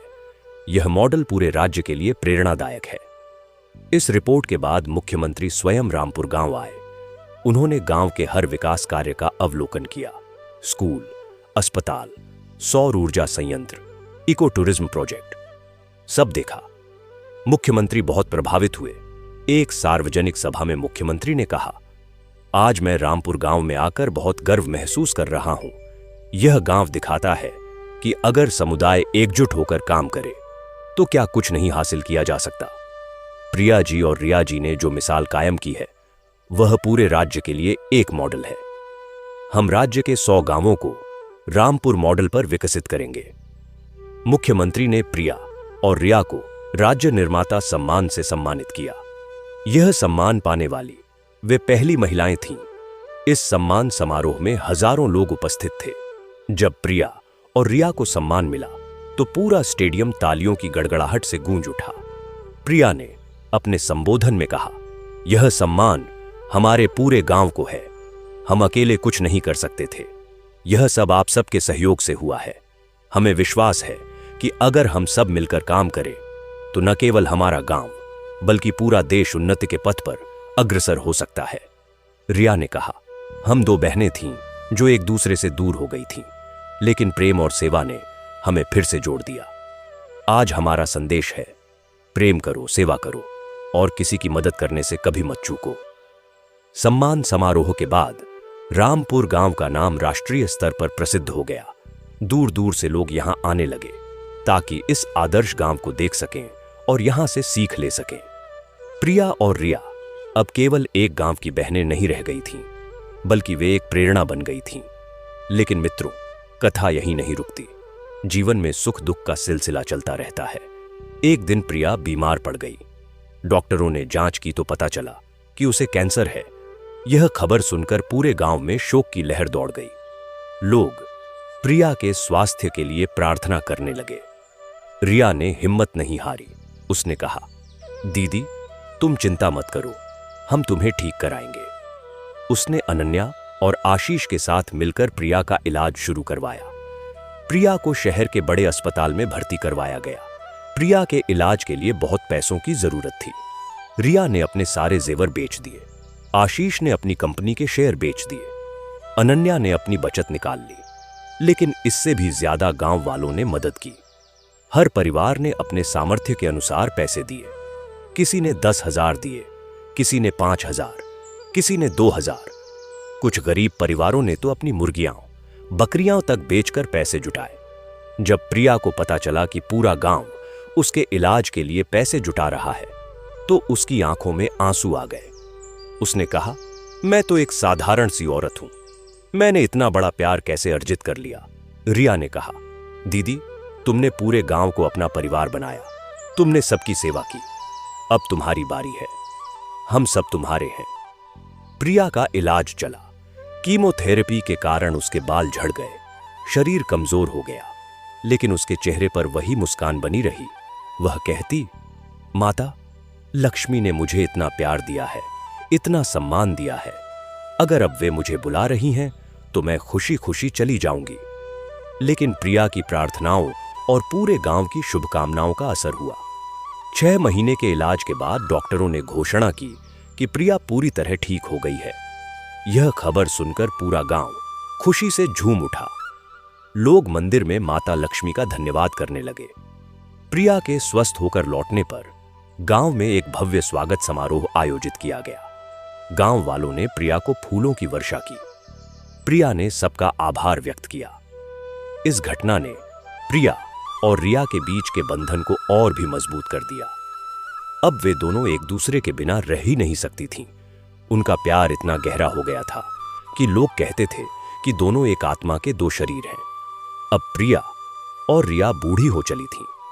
उन्होंने गांव के सारे कामकाज आशीष और अनन्या को सौंप दिए। दोनों बहनें अब अधिकतर समय मंदिर में बिताती, भजन कीर्तन करती और युवाओं को जीवन के सच्चे मूल्य सिखाती। एक दिन प्रिया ने रिया से कहा, रिया हमारा जीवन बहुत सुखद रहा है। हमने सुख देखा, दुख देखा, संघर्ष देखा, सफलता देखी, लेकिन सबसे बड़ी बात यह है कि हमने एक दूसरे का साथ पाया और पूरे गांव का प्यार पाया। रिया ने कहा, हाँ दीदी, मैं अगर कभी जन्म लूं तो तुम्हारी ही बहन बनकर। एक शाम दोनों बहनें मंदिर में बैठी थीं। सूर्यास्त का समय था। आकाश में सुनहरी और लाल रंग की छटा बिखरी हुई थी। मंदिर में दीपक जल रहे थे और घंटियों की मधुर ध्वनि गूंज रही थी। प्रिया ने रिया का हाथ थामा और कहा, रिया, मुझे लगता है कि हमारा काम पूरा हो गया है। अब आशीष और अनन्या गांव को संभाल लेंगे। रिया ने प्रिया की ओर देखा। प्रिया के चेहरे पर एक अलौकिक तेज था। रिया समझ गई कि प्रिया का अंतिम समय निकट है। उसकी आंखें भर आईं। प्रिया ने कहा, रो मत रिया, जीवन और मृत्यु तो प्रकृति का नियम है। मैं खुश हूं कि मैंने एक सार्थक जीवन जिया। उस रात प्रिया ने अपने प्राण त्याग दिए। वह शांति से सो गई, मानो कोई थककर विश्राम कर रहा हो। प्रिया के निधन की खबर से पूरा गांव शोकाकुल हो गया। लोग उनके दर्शन करने आए। हर किसी की आंखें नम थीं। प्रिया के अंतिम संस्कार में हजारों लोग शामिल हुए। उनकी चिता को आग लगाते समय रिया ने कहा, दीदी, तुम मेरे साथ हमेशा रहोगी। तुम्हारी यादें मेरे साथ हैं। प्रिया के जाने के बाद रिया अकेली रह गई, लेकिन उसने हिम्मत नहीं हारी। उसने प्रिया के काम को आगे बढ़ाने का फैसला किया। वह रोज मंदिर जाती, गांव के कामों में हिस्सा लेती, लेकिन वह प्रिया की याद में अक्सर रो पड़ती थी। 1 साल बाद रिया भी बीमार पड़ गई। डॉक्टरों ने कहा कि उसकी उम्र अब बहुत हो चुकी है। रिया ने आशीष और अनन्या को अपने पास बुलाया और कहा, बच्चों, मैं अब दीदी के पास जा रही हूं। तुम लोग इस गांव को संभालना, प्रिया की यादों को जीवित रखना। अनन्या रो पड़ी। रिया ने उसका सिर सहलाया और कहा, रो मत बेटी, मृत्यु जीवन का अंत नहीं है, बल्कि एक नई शुरुआत है। मैं दीदी से मिलने जा रही हूं। हम दोनों फिर से एक हो जाएंगे। उसी रात रिया ने भी अपने प्राण प्रिया और रिया के जाने के बाद आशीष और अनन्या ने गांव की बागडोर संभाली। उन्होंने न सिर्फ गांव को विकसित किया, बल्कि आसपास के कई गांवों का भी विकास किया। उन्होंने प्रिया और रिया के नाम से एक ट्रस्ट बनाया, जो गरीबों की शिक्षा और स्वास्थ्य के लिए काम करता था। आज रामपुर गांव एक आदर्श गांव के रूप में विख्यात है। यहां के लोग आपस में प्रेम और सद्भाव से रहते हैं। गरीबी लगभग समाप्त हो चुकी है। शिक्षा और स्वास्थ्य की उत्तम व्यवस्था है। पर्यावरण संरक्षण को प्राथमिकता दी जाती है। गांव के मंदिर में आज भी हर शुक्रवार को भव्य लक्ष्मी पूजा होती है। लोग प्रिया और रिया की कथा सुनते हैं और उनसे प्रेरणा लेते हैं। मंदिर में दोनों बहनों की एक संयुक्त मूर्ति स्थापित की गई है, जिसे लोग सहोदरा देवी के नाम से पूजते हैं। एक दिन की बात है, गांव में एक नई लड़की आई। उसका नाम था प्रियंका। वह शहर से आई थी और उसने प्रिया और रिया की कथा सुनी थी। प्रियंका ने आशीष से कहा, मैं यहां रहकर सेवा करना चाहती हूं। मुझे प्रिया और रिया दीदी की कथा ने बहुत प्रभावित किया है। आशीष ने प्रियंका का स्वागत किया। प्रियंका ने गांव के बच्चों को पढ़ाना शुरू किया। वह रिया की तरह ही पहले थोड़ी घमंडी थी, लेकिन गांव के सादगी भरे जीवन ने उसे बदल दिया। कुछ समय बाद प्रियंका ने गांव के एक युवक से विवाह कर लिया और यहीं की होकर रह गई। इस तरह प्रिया और रिया की विरासत आगे बढ़ती गई। उनकी कथा लोगों के लिए एक जीवन दर्शन बन गई। लोग कहते थे कि प्रिया और रिया वास्तव में माता लक्ष्मी के अवतार थीं, जो मानव रूप में आकर लोगों को सही रास्ता दिखाने आई थीं। प्रिया और रिया की मृत्यु के बाद का समय था। पूरा गांव एक तरह से शोक में डूबा हुआ था, मानो उसकी 2 आत्माएं, 2 स्तंभ ही टूट गए हों। लेकिन जैसे ही समय बीता, लोगों ने महसूस किया कि प्रिया और रिया की आत्माएं इस गांव से कभी गई ही नहीं हैं। वे हर पेड़ की पत्तियों की सरसराहट में, हर बच्चे की हंसी में, मंदिर की घंटियों की ध्वनि में और हर सुबह उगते सूरज की किरणों में बसी हुई है। उनकी विरासत ने गांव को एक जीवित, सांस लेती हुई शिक्षा में बदल दिया था। आशीष और अनन्या अब पूरी तरह परिपक्व हो चुके थे। उन्होंने न केवल गांव का दायित्व संभाला, बल्कि प्रिया और रिया के सपनों को और भी विस्तृत किया। उन्होंने प्रिया रिया सेवा ट्रस्ट की स्थापना की, जिसका उद्देश्य न केवल रामपुर बल्कि आसपास के 10 गांवों का समग्र विकास करना था। इस ट्रस्ट के माध्यम से शिक्षा, स्वास्थ्य, कृषि, महिला सशक्तिकरण और पर्यावरण संरक्षण के कार्यक्रम चलाए जाने लगे। एक दिन आशीष के मन में एक नया विचार आया। उसने देखा कि गांव की युवा पीढ़ी शिक्षा पूरी करने के बाद रोजगार की तलाश में शहरों की ओर पलायन कर रही है। उसने सोचा कि क्यों न गांव में ही ऐसे उद्योग स्थापित किए जाए जो न केवल युवाओं को रोजगार दें, बल्कि गांव के कच्चे माल का उपयोग करके उत्पाद बनाए। उसने रामपुर रूरल इनोवेशन सेंटर की स्थापना की। इस केंद्र में स्थानीय युवाओं को प्रशिक्षण दिया जाने लगा। कुछ युवाओं ने ऑर्गेनिक खेती शुरू की, कुछ ने फलों के प्रसंस्करण, जैम, जेली, अचार का काम शुरू किया, कुछ ने हस्तशिल्प और हैंडलूम टेक्सटाइल का काम शुरू किया। आशीष ने इन उत्पादों को बेचने के लिए एक ऑनलाइन प्लेटफॉर्म भी बनाया, जिसका नाम रखा प्रिया रिया ग्रामोदय। इस पहल ने गांव की अर्थव्यवस्था में क्रांति ला दी। अब युवाओं को शहर जाने की जरूरत नहीं थी। वे गांव में रहकर ही अच्छी आय अर्जित करने लगे। इससे न केवल गांव समृद्ध हुआ, बल्कि पारिवारिक बंधन भी मजबूत हुए, क्योंकि अब परिवार बिखरते नहीं थे। वहीं अनन्या ने अपने अस्पताल का विस्तार करके इसे प्रिया रिया आरोग्य धाम नाम दिया। अब यह एक 50 बिस्तरों वाला अस्पताल था, जिसमें एक छोटा लेकिन आधुनिक डायग्नोस्टिक सेंटर भी था। अनन्या ने गांव की कई लड़कियों को नर्सिंग और पैरामेडिकल कोर्स करवाए और उन्हें यहां नौकरी दी। उसने एक मोबाइल मेडिकल यूनिट भी शुरू की, जो आसपास के दुर्गम इलाकों और आदिवासी बस्तियों में जाकर मुफ्त इलाज और टीकाकरण करती थी। एक घटना ने अनन्या के जीवन को और भी गहरा बना दिया। एक बार मोबाइल मेडिकल यूनिट एक दूरस्थ पहाड़ी गांव में गई, जहां बारिश के कारण रास्ता बंद हो गया। यूनिट वहां फंस गई। अनन्या अपने स्टाफ के साथ वहीं थी। उन्होंने देखा कि गांव में एक महिला प्रसव पीड़ा में है और उसे तुरंत चिकित्सकीय सहायता की जरूरत है। अनन्या ने हिम्मत नहीं हारी। उसने मोबाइल यूनिट को ही एक अस्थायी प्रसूति कक्ष में बदल दिया। बिजली नहीं थी, इसलिए उन्होंने टॉर्च और लालटेन की रोशनी में काम किया। आधी रात को तेज बारिश और हवा के बीच अनन्या ने उस महिला का सफल प्रसूतिकरण किया और एक स्वस्थ बच्चे को जन्म दिलाया। जब सुबह हुई और बारिश रुकी, तो पूरा गांव अनन्या के पैरों में गिर गया। उन्होंने कहा, तुम हमारे लिए देवी हो। अनन्या ने मुस्कुराकर कहा, मैं देवी नहीं हूं, मैं तो बस प्रिया और रिया की बेटी हूं, जिन्होंने मुझे यह सब सिखाया। इधर प्रियंका, जो शहर से आई थी, ने गांव के बच्चों के लिए एक अनूठी पहल शुरू की। उसने देखा कि बच्चे पारंपरिक शिक्षा के साथ साथ अपनी सांस्कृतिक विरासत से दूर हो रहे हैं। उसने ग्रामीण कला एवं संस्कृति संरक्षण केंद्र शुरू किया।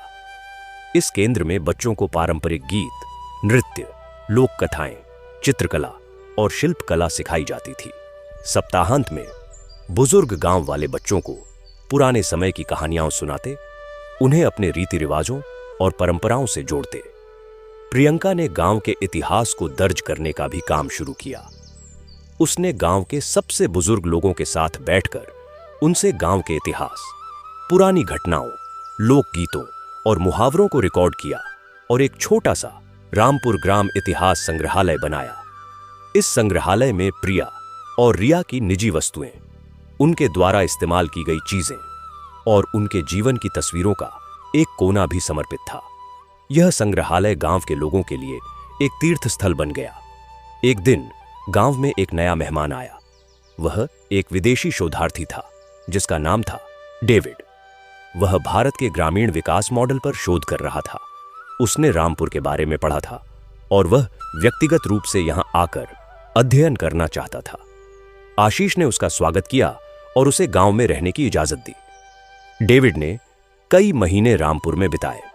वह हर गतिविधि में भाग लेता, लोगों से बातें करता, उनके जीवन को समझता। वह विशेष रूप से प्रिया और रिया की कथा से अत्यंत प्रभावित हुआ। एक दिन उसने आशीष से कहा, यहां का जो सामुदायिक भावना और सतत विकास का मॉडल है, वह दुनिया के लिए एक मिसाल है। मैं चाहता हूं कि मैं इसे अपने देश में भी ले जाऊं। डेविड ने रामपुर पर एक विस्तृत शोध पत्र लिखा, जो एक अंतर्राष्ट्रीय जर्नल में प्रकाशित हुआ। इस शोध पत्र ने रामपुर को वैश्विक पटल पर ला दिया। धीरे धीरे विदेशों से भी लोग यहां आने लगे, कुछ शोध के लिए, कुछ स्वयंसेवी कार्य के लिए, तो कुछ सिर्फ इस अनूठे गांव को देखने के लिए। इस अंतर्राष्ट्रीय मान्यता का एक रोचक परिणाम यह हुआ कि गांव में वर्ल्ड कल्चर एक्सचेंज प्रोग्राम शुरू हुआ। दुनिया भर के युवा यहां आकर कुछ समय बिताते, गांव के विकास कार्यों में हिस्सा लेते और साथ ही अपने देश की संस्कृति से गांव वालों को परिचित कराते। इससे गांव के बच्चों और युवाओं का दृष्टिकोण विस्तृत हुआ। वे अब दुनिया को एक वैश्विक गांव के रूप में देखने लगे। लेकिन जीवन सदा एक सा नहीं रहता। एक बार फिर गांव पर एक भीषण संकट आया। इस बार यह प्राकृतिक था। लगातार 3 दिनों की मूसलाधार बारिश ने गांव और आसपास के इलाकों को जलमग्न कर दिया। नदी उफान पर थी और उसने गांव के कई हिस्सों में बाढ़ ला दी। कई घर क्षतिग्रस्त हो गए, फसलें बर्बाद हो गईं और संचार के साधन ठप्प हो गए। यह परीक्षा का समय था। आशीष, अनन्या और प्रियंका ने तुरंत आपदा प्रबंधन शुरू किया। उन्होंने स्कूल और मंदिर को राहत शिविरों में बदल दिया। प्रिया रिया सेवा ट्रस्ट के फंड से तुरंत राहत सामग्री खरीदी गई। लेकिन सबसे बड़ी बात यह हुई कि गांव वाले, जिन्हें प्रिया और रिया ने एकजुट होना सिखाया था, अपने आप संगठित हो गए। युवा नावें लेकर फंसे हुए लोगों को बचाने निकल पड़े। महिलाओं ने रसोई संभाली और लगातार भोजन बनाया। बुजुर्गों ने बच्चों की देखभाल की। अनन्या ने अपने अस्पताल में आपातकालीन वार्ड खोला और लगातार मरीजों का इलाज किया। उसने बाढ़ग्रस्त इलाकों में जलजनित बीमारियों के प्रसार को रोकने के लिए विशेष अभियान चलाया। इसी दौरान एक हृदय विदारक घटना घटी। बाढ़ के पानी ने गांव के पुराने हिस्से में एक घर की दीवार गिरा दी, जिसके नीचे एक बुजुर्ग दंपत्ति और उनका पोता दब गया। खबर मिलते ही आशीष और कुछ युवा तुरंत मौके पर पहुंचे। पानी का बहाव तेज था और दीवार के मलबे को हटाना खतरनाक था। लेकिन आशीष ने हार नहीं मानी। उसने रस्सियों का सहारा लेकर खुद को बहते पानी में उतारा और धीरे धीरे मलबा हटाना शुरू किया। घंटों की कड़ी मेहनत के बाद वे तीनों को जीवित बचा लिए। यह खबर पूरे गांव में बिजली की तरह फैल गई। लोग आशीष को आधुनिक युग का भगीरथ कहने लगे। बाढ़ से उबरने के बाद पुनर्निर्माण का काम शुरू हुआ। इस बार गांव वालों ने नए सिरे से योजना बनाई। उन्होंने नदी के किनारे मजबूत बांध बनाए, घरों को ऊंचे चबूतरों पर बनाना शुरू किया और जल निकासी की बेहतर व्यवस्था की। इस आपदा ने गांव को और भी मजबूत बना दिया। इस पुनर्निर्माण के दौरान एक और चमत्कारी घटना घटी। जब नए मंदिर के लिए जमीन की खुदाई हो रही थी, तो मजदूरों को जमीन के अंदर से एक पुराना संदूक मिला। संदूक को सावधानी से खोला गया तो उसमें कुछ पुराने पत्र, एक पुरानी लक्ष्मी जी की मूर्ति और एक हस्तलिखित पोथी मिली।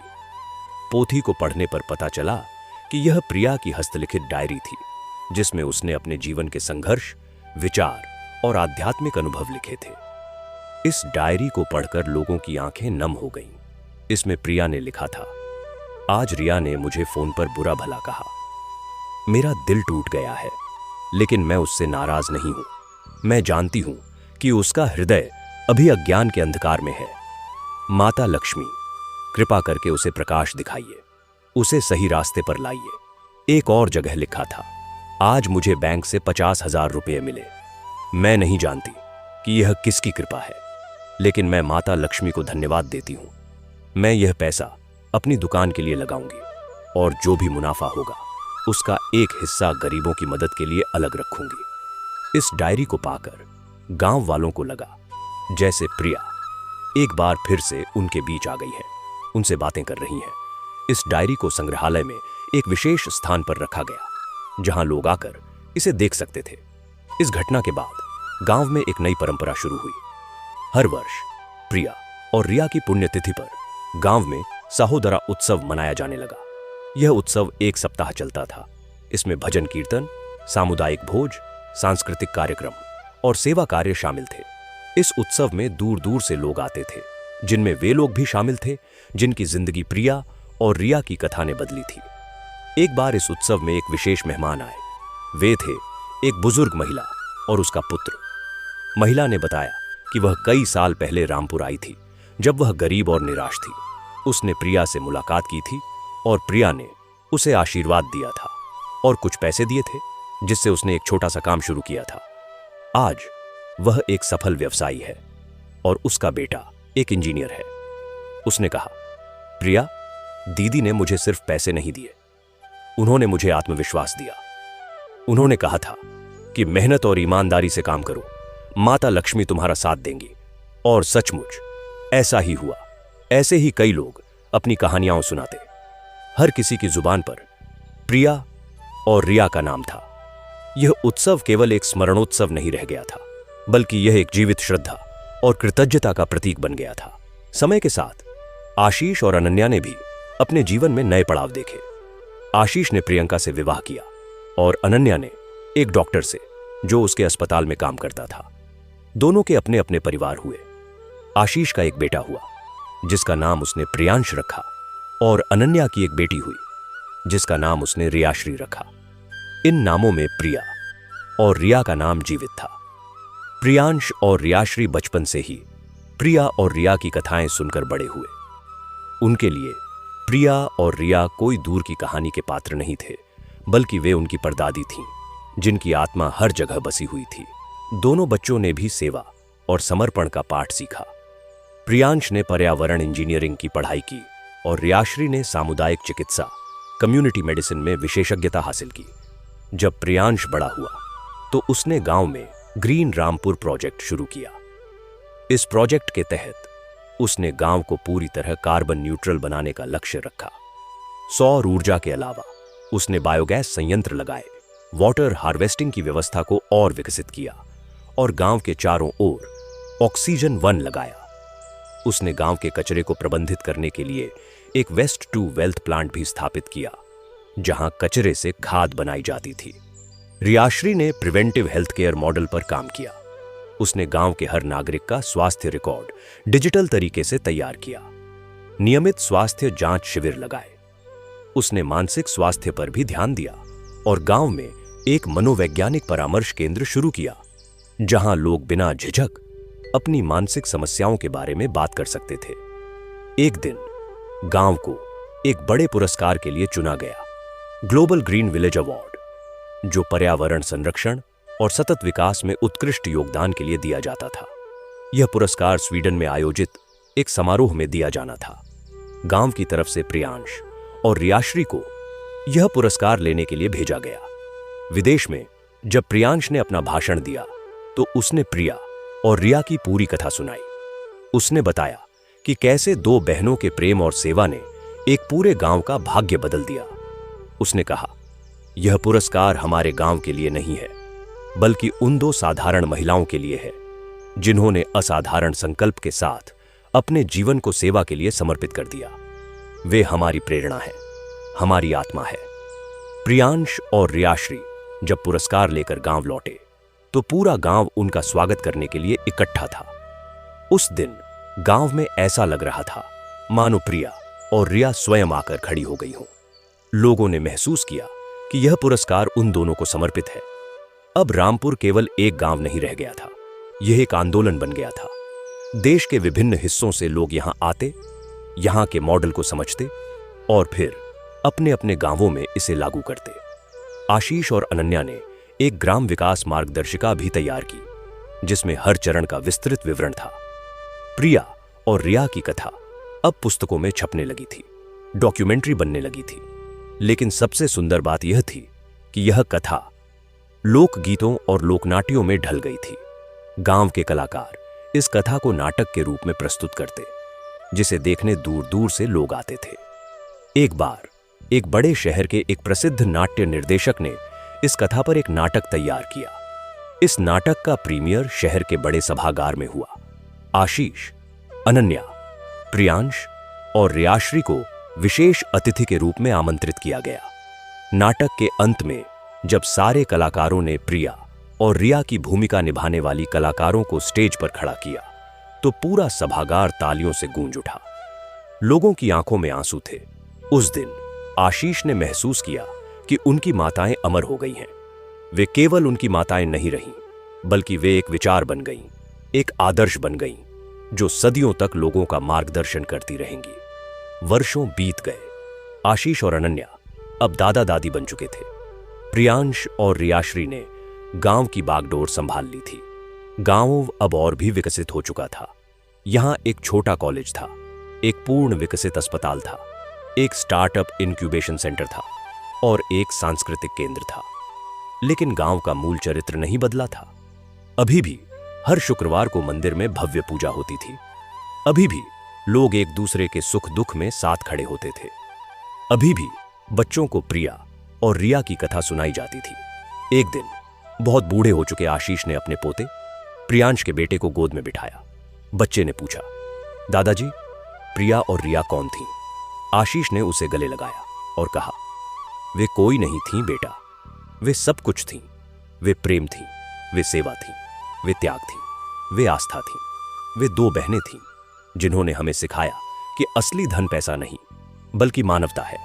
बच्चे ने कहा, मैं भी उनकी तरह बनना चाहता हूं। आशीष की आंखों में आंसू आ गए। उसने कहा, तुम बन जाओगे बेटा, क्योंकि तुम उन्हीं का खून हो और यह गांव उन्हीं की आत्मा है। उस शाम जब सूरज डूब रहा था, आशीष मंदिर के बाहर बैठा था। उसे लगा जैसे प्रिया और रिया दोनों उसके सामने बैठी हैं, मुस्कुरा रही हैं। उसने आंखें बंद की और उन्हें प्रणाम किया। गांव की हवा में अब भी वही पवित्रता थी, वही शांति थी जो प्रिया और रिया के समय में थी, मगर अब उसमें एक नया विस्तार जुड़ गया था। आशीष और अनन्या अब पूरी तरह वृद्धावस्था की दहलीज पर थे। उनके बाल सफेद हो चुके थे, चेहरे पर झुर्रियां थीं, लेकिन आंखों में वही चमक, वही दिव्य तेज था जो उनकी माताओं की आंखों में दिखता था। वे अब सक्रिय कार्य से विराम ले चुके थे, लेकिन उनकी उपस्थिति ही पूरे गांव के लिए एक मार्गदर्शक स्तंभ थी। अब गांव की कमान पूरी तरह प्रियांश और रियाश्री के हाथों में थी। प्रियांश का बेटा जिसका नाम था प्रियम और रियाश्री की बेटी जिसका नाम था रितिका अब युवावस्था में थे। दोनों ने अपने पितामह और पितामही से शिक्षा पाई थी, लेकिन उनकी शिक्षा केवल स्कूल कॉलेज तक सीमित नहीं थी। उन्हें गांव के खेतों में हल चलाना सिखाया गया, मंदिर में पूजा पाठ करना सिखाया गया, बुजुर्गों की सेवा करना सिखाया गया और सबसे बढ़कर सुनना सिखाया गया। पेड़ों की सरसराहट सुनना, नदी के बहाव की आवाज सुनना और लोगों के मन की अनकही पीड़ा सुनना। प्रियम और रितिका में एक अद्भुत सामंजस्य था, ठीक वैसा ही जैसा प्रिया और रिया में बाद के वर्षों में आया था। वे एक दूसरे के पूरक थे।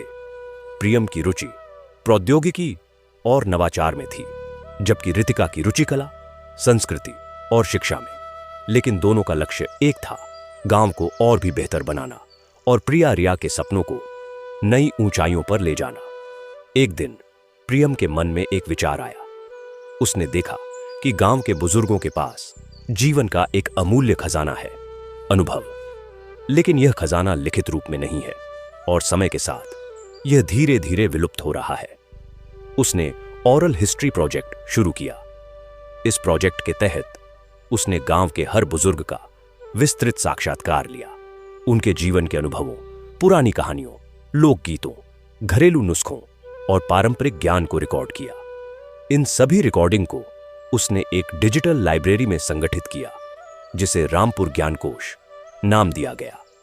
इस ज्ञानकोश तक दुनिया का कोई भी व्यक्ति इंटरनेट के माध्यम से पहुंच सकता था।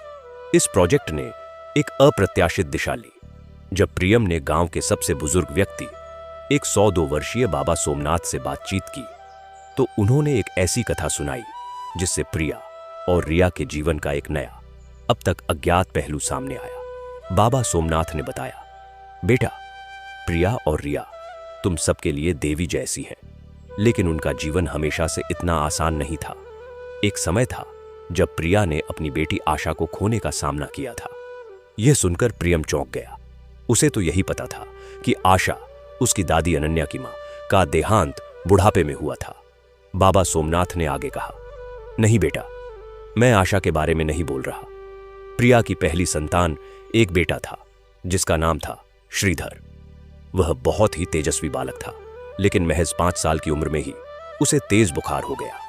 उस समय गांव में डॉक्टर नहीं थे, दवा नहीं थी। प्रिया और विनय ने हर संभव कोशिश की, लेकिन वह बच्चा नहीं बच सका। बाबा सोमनाथ की आंखें नम हो गईं। प्रिया को इससे गहरा सदमा लगा। वह महीनों तक मौन रही, किसी से बात नहीं की। लेकिन फिर एक रात लक्ष्मी मंदिर में उसने एक अनुभव किया। उसने बताया था कि माता लक्ष्मी ने उसे दर्शन दिए और कहा, प्रिया, तेरा बेटा मेरे पास है। वह सुरक्षित और सुखी है। तू शोक मत कर। तेरे पास और भी बच्चे आएंगे और तुझे उन सब का पालन पोषण करना है। तेरी सेवा से मैं प्रसन्न हूं। इसके बाद ही प्रिया ने फिर से जीवन में रुचि ली और फिर अनन्या का जन्म हुआ। यह कथा सुनकर प्रियम का हृदय भर आया। उसे एहसास हुआ कि प्रिया की ताकत केवल उनके सुखों में नहीं, बल्कि उनके दुखों को सहने और उन्हें आस्था में बदल देने की क्षमता में थी। उसने यह कथा रिकॉर्ड की और रामपुर ज्ञानकोश में जोड़ दी। इधर रितिका ने गांव के बच्चों के लिए एक अनोखी पहल शुरू की। उसने देखा कि बच्चे किताबी शिक्षा तो ले रहे हैं, लेकिन उनका प्रकृति से सीधा संबंध कमजोर हो रहा है। उसने प्रकृति विद्यालय की स्थापना की। यह एक ऐसा स्कूल था जहां कक्षाएं पेड़ों के नीचे, नदी के किनारे, खेतों की मेड़ पर लगती थीं। बच्चों को पौधों की पहचान, पक्षियों की बोली, मौसम के बदलाव और प्राकृतिक संसाधनों के संरक्षण का व्यावहारिक ज्ञान दिया जाता था। उन्हें खेती के पारंपरिक तरीके भी सिखाए जाते थे। रितिका ने बच्चों को प्रिया और रिया की कथा को नाटक के रूप में प्रस्तुत करना भी सिखाया। बच्चे स्वयं प्रिया और रिया का पात्र निभाते और इस प्रक्रिया में वे उनके गुणों को आत्मसात करते चले जाते। एक बार इस नाटक को देखने एक विदेशी शिक्षाविद आए। वे इतने प्रभावित हुए कि उन्होंने रितिका को अपने देश में आमंत्रित किया ताकि वह वहां के शिक्षकों को इस शिक्षण पद्धति के बारे में प्रशिक्षित कर सके। रितिका ने यह आमंत्रण स्वीकार किया और 3 महीने के लिए विदेश गई। वहां उसने भारतीय गुरुकुल शिक्षा पद्धति और प्रकृति आधारित शिक्षा पर कार्यशालाएं आयोजित की। उसके व्याख्यानों ने वहां के शिक्षा जगत में हलचल मचा दी। कई स्कूलों ने अपने पाठ्यक्रम में प्रकृति विद्यालय के सिद्धांतों को शामिल करना शुरू कर दिया। जब रितिका विदेश से लौटी तो वह अकेली नहीं थी। उसके साथ कई विदेशी युवा स्वयंसेवक भी आए जो रामपुर में रहकर शिक्षा, कृषि और स्वास्थ्य के क्षेत्र में काम करना चाहते थे। इन स्वयंसेवकों ने गांव में एक अंतर्राष्ट्रीय सांस्कृतिक केंद्र स्थापित किया जहां विभिन्न देशों की कला, संगीत, भाषा और खानपान की जानकारी दी जाती थी। इससे गांव के युवाओं का वैश्विक दृष्टिकोण और विकसित हुआ। इसी बीच गांव को एक नई चुनौती का सामना करना पड़ा। आसपास के एक बड़े शहर से एक बहुराष्ट्रीय कंपनी ने गांव के पास की पहाड़ियों में खनन का प्रस्ताव रखा। कंपनी ने सरकार से अनुमति ले ली थी और वह काम शुरू करने वाली थी। इस खनन से गांव का पर्यावरण बुरी तरह प्रभावित होता, पानी के स्रोत दूषित होते और हवा में प्रदूषण फैलता। यह खबर मिलते ही पूरा गांव सक्रिय हो गया। प्रियम और रितिका ने इस मुद्दे को कानूनी और सामाजिक दोनों स्तरों पर उठाने का फैसला किया। प्रियम ने पर्यावरण विशेषज्ञों से संपर्क किया और एक विस्तृत रिपोर्ट तैयार की जिसमें दिखाया गया कि खनन से कैसे पूरे क्षेत्र का पारिस्थितिकी तंत्र बर्बाद हो जाएगा। रितिका ने स्थानीय कलाकारों और बच्चों के साथ मिलकर एक जागरूकता अभियान चलाया। उन्होंने नुक्कड़ नाटक, पोस्टर और सोशल मीडिया के माध्यम से लोगों को जागरूक किया, लेकिन कंपनी ताकतवर थी। उसने गांव के कुछ लोगों को लालच देकर अपने पक्ष में कर लिया। उन लोगों ने तर्क दिया कि खनन से रोजगार के अवसर पैदा होंगे और गांव की आर्थिक स्थिति सुधरेगी। गांव में 2 फाड़ हो गया। एक तरफ वे लोग थे जो पर्यावरण और अपनी विरासत को बचाना चाहते थे, दूसरी तरफ वे लोग थे जो तत्काल आर्थिक लाभ चाहते थे। यह स्थिति देखकर वृद्ध आशीष और अनन्या चिंतित हो गए। उन्होंने एक सामुदायिक सभा बुलाई। सभा में आशीष ने कहा, भाइयों और बहनों, हमें यह नहीं भूलना चाहिए कि इस जमीन, इस पानी, इस हवा ने हमें पाला पोसा है। अगर हम इसे बर्बाद कर देंगे तो हमारी आने वाली पीढ़ियां हमें कभी माफ नहीं करेंगी। प्रिया और रिया ने हमें जो विरासत दी है उसमें यह प्रकृति भी शामिल है। क्या हम उसे नष्ट करने के लिए तैयार हैं? अनन्या ने कहा, मेरी मां प्रिया अक्सर कहती थीं कि संपत्ति 2 तरह की होती है। एक वह जो आपके बैंक खाते में होती है, दूसरी वह जो आपके आसपास के वातावरण में होती है। पहली संपत्ति एक दिन खत्म हो सकती है, लेकिन दूसरी संपत्ति अगर सुरक्षित रहे तो वह हमेशा हमें और हमारी संतानों को पोषित करती रहेगी। इस सभा का प्रभाव हुआ। गांव के अधिकांश लोग एकजुट हो गए। उन्होंने खनन का विरोध करने का फैसला किया। प्रियम ने इस मुद्दे को राष्ट्रीय मीडिया तक पहुंचाया।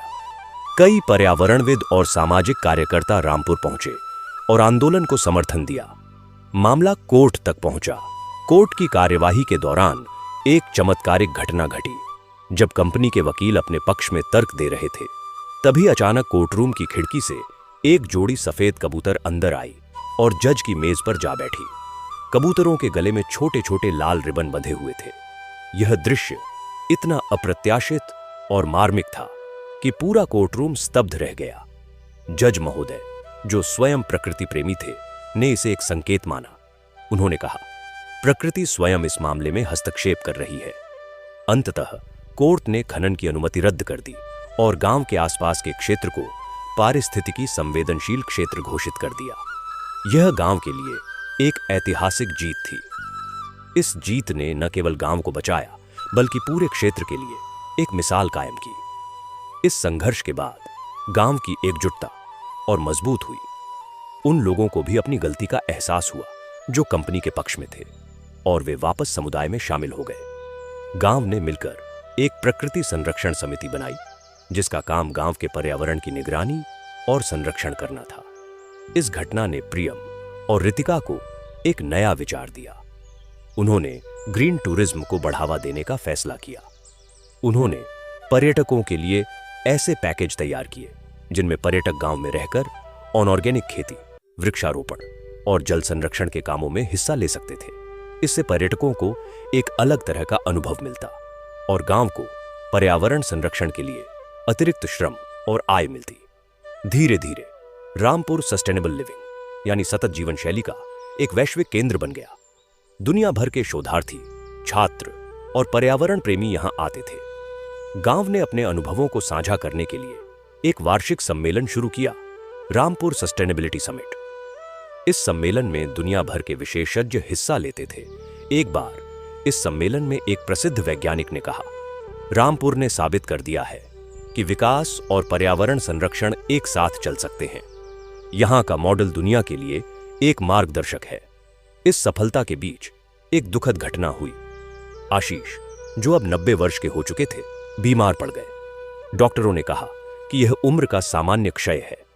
आशीष ने अपने अंतिम दिनों में प्रियम और रितिका को अपने पास बुलाया। उसने कहा, बच्चों, मैं अब शायद ज्यादा दिन नहीं रहूंगा, लेकिन मुझे कोई डर नहीं है, कोई अफसोस नहीं है। मैंने एक सार्थक जीवन जिया। मेरी केवल एक इच्छा है। मैं चाहता हूं कि तुम लोग इस गांव को और भी ऊंचाइयों पर ले जाओ, लेकिन कभी भी इसकी आत्मा, इसकी सादगी और इसकी मानवता को न खोने दो। प्रियम ने आंसू पोंछते हुए कहा, दादाजी, हम वादा करते हैं। आशीष ने मुस्कुराते हुए कहा, और एक बात, जब मेरा समय आए तो मुझे उसी जगह दफनाना जहां प्रिया दादी और रिया दादी की समाधि है। मैं चाहता हूं कि मैं भी उनके पास रहूं। कुछ दिनों बाद एक शांत शाम को आशीष ने अपने प्राण त्याग दिए। उसकी मृत्यु उतनी ही शांतिपूर्ण थी जितना उसका जीवन था। पूरा गांव शोकाकुल हो गया। आशीष को प्रिया और रिया की समाधि के पास ही दफनाया गया। उनकी समाधि पर एक सादा पत्थर रखा गया, जिस पर लिखा था, एक सच्चे पुत्र, एक सच्चे नेता और एक सच्चे मानव, आशीष, जिन्होंने अपनी माताओं के सपनों को साकार किया। आशीष के जाने के बाद अनन्या और भी अकेली हो गई, लेकिन उन्होंने हिम्मत नहीं हारी। वह अब भी रोज सुबह मंदिर जाती, बच्चों को कहानियां सुनाती। एक दिन उन्होंने प्रियम और रितिका से कहा, मैं एक सपना देखती हूं।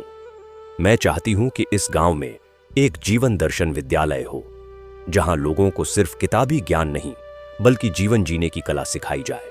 प्रेम क्या है, सेवा क्या है, त्याग क्या है, सहनशीलता क्या है, यह सब सिखाया जाए। प्रियम और रितिका ने यह सपना साकार करने का बीड़ा उठाया। उन्होंने गांव के बाहर एक शांत, हरे भरे स्थान पर आशीष अनन्या जीवन दर्शन संस्थान की स्थापना की। यह संस्थान कोई पारंपरिक स्कूल या कॉलेज नहीं था। यहां कोई डिग्री नहीं दी जाती थी, कोई परीक्षा नहीं होती थी। यहां लोग आते थे और कुछ दिन, कुछ सप्ताह या कुछ महीने रहकर साधना करते थे। उन्हें ध्यान, योग, प्रकृति के साथ तालमेल, सामुदायिक जीवन और आत्मचिंतन का अभ्यास कराया जाता था। इस संस्थान में दुनिया भर के लोग आते थे, जो भौतिकवादी जीवन से थककर शांति और सार्थकता की तलाश में थे। अनन्या स्वयं इस संस्थान की मार्गदर्शक थी। हर सुबह वह संस्थान के प्रांगण में बैठती और लोगों से बातें करती। उनकी बातें सुनकर लोगों के मन का भार हल्का हो जाता, उन्हें नई दिशा मिलती। एक बार संस्थान में एक युवक आया जो गहरे अवसाद में था। वह एक सफल व्यवसायी था, लेकिन उसे अपने जीवन में कोई सार्थकता नहीं दिख रही थी। अनन्या ने उसे प्रिया और रिया की कथा सुनाई और कहा, बेटा, सफलता और संतुष्टि दो अलग चीजें हैं। सफलता बाहर से आती है, संतुष्टि भीतर से। जब तक तुम दूसरों के लिए कुछ नहीं करोगे, तब तक तुम्हें वह संतुष्टि नहीं मिलेगी। उस युवक ने अनन्या की बात मानी। उसने कुछ दिन गांव में रहकर सेवा के काम किए, बच्चों को पढ़ाया, बुजुर्गों की सेवा की, पर्यावरण संरक्षण में हाथ बटाया। जब वह वापस लौटा तो वह एक नए व्यक्ति में बदल चुका था। उसने अपने व्यवसाय का एक हिस्सा सामाजिक कार्यों के लिए समर्पित कर दिया। बाद में उसने लिखा, रामपुर ने मुझे नया जीवन दिया। अनन्या दादी ने मुझे वह मार्ग दिखाया जिस पर चलकर मैंने अपने जीवन का उद्देश्य पाया। ऐसे ही सैकड़ों लोगों की जिंदगियां इस संस्थान ने बदल दी। यह संस्थान प्रिया और रिया के संदेश को दुनिया के कोने कोने तक पहुंचाने का एक माध्यम बन गया। समय निरंतर बहता रहा। अनन्या भी अब 100 साल के आसपास की हो चुकी थी। एक दिन उन्होंने प्रियम और रितिका को बुलाया। उन्होंने कहा, मेरा समय पूरा हो रहा है। मैंने जो कुछ भी सीखा वह सब तुम्हें दे दिया। अब तुम्हारी जिम्मेदारी है कि इसे आगे बढ़ाओ। और याद रखना, प्रिया और रिया केवल हमारी माताएं नहीं थीं, वे एक विचार हैं, एक आदर्श हैं। जब तक इस दुनिया में प्रेम और सेवा है, तब तक वे जीवित हैं। उसी रात अनन्या ने शांति से अपनी आंखें मूंद लीं। उनकी मृत्यु भी एक उत्सव की तरह थी। गांव वालों ने उन्हें आशीष की समाधि के पास ही दफनाया। अब 3 समाधियां थीं, प्रिया, रिया, आशीष और अनन्या। यह स्थान शांति वाटिका के नाम से जाना जाने लगा। लोग यहां आकर प्रार्थना करते, ध्यान करते और उन 4 आत्माओं से प्रेरणा लेते। अब पूरी जिम्मेदारी प्रियम और रितिका पर थी। वे अब भी युवा थे, लेकिन उनके कंधों पर एक विरासत का भार था। लेकिन उन्होंने हिम्मत नहीं हारी। उन्होंने गांव के विकास को नई दिशा दी। प्रियम ने प्रौद्योगिकी के क्षेत्र में नए प्रयोग किए।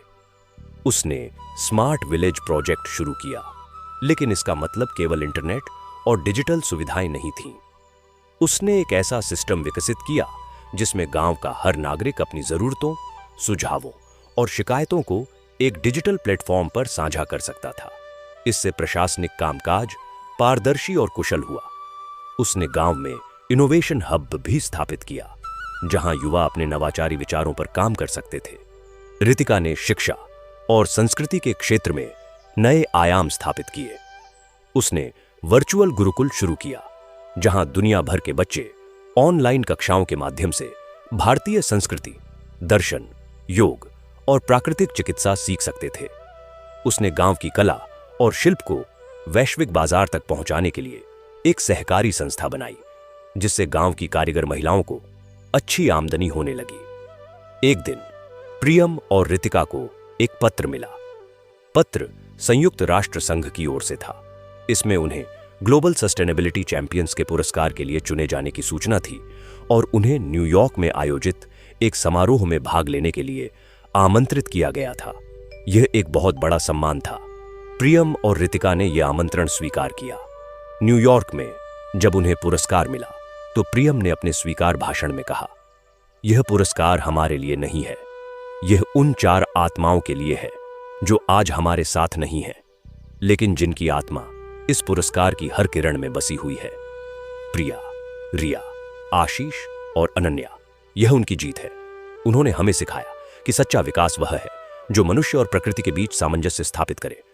रितिका ने कहा, हमारा गांव एक सबूत है कि पुराने मूल्य और नई तकनीक एक साथ चल सकते हैं। हमारी शक्ति हमारी एकजुटता में है, हमारी जड़ों में है और उन आदर्शों में है जो हमारे पूर्वजों ने हमें दिए हैं।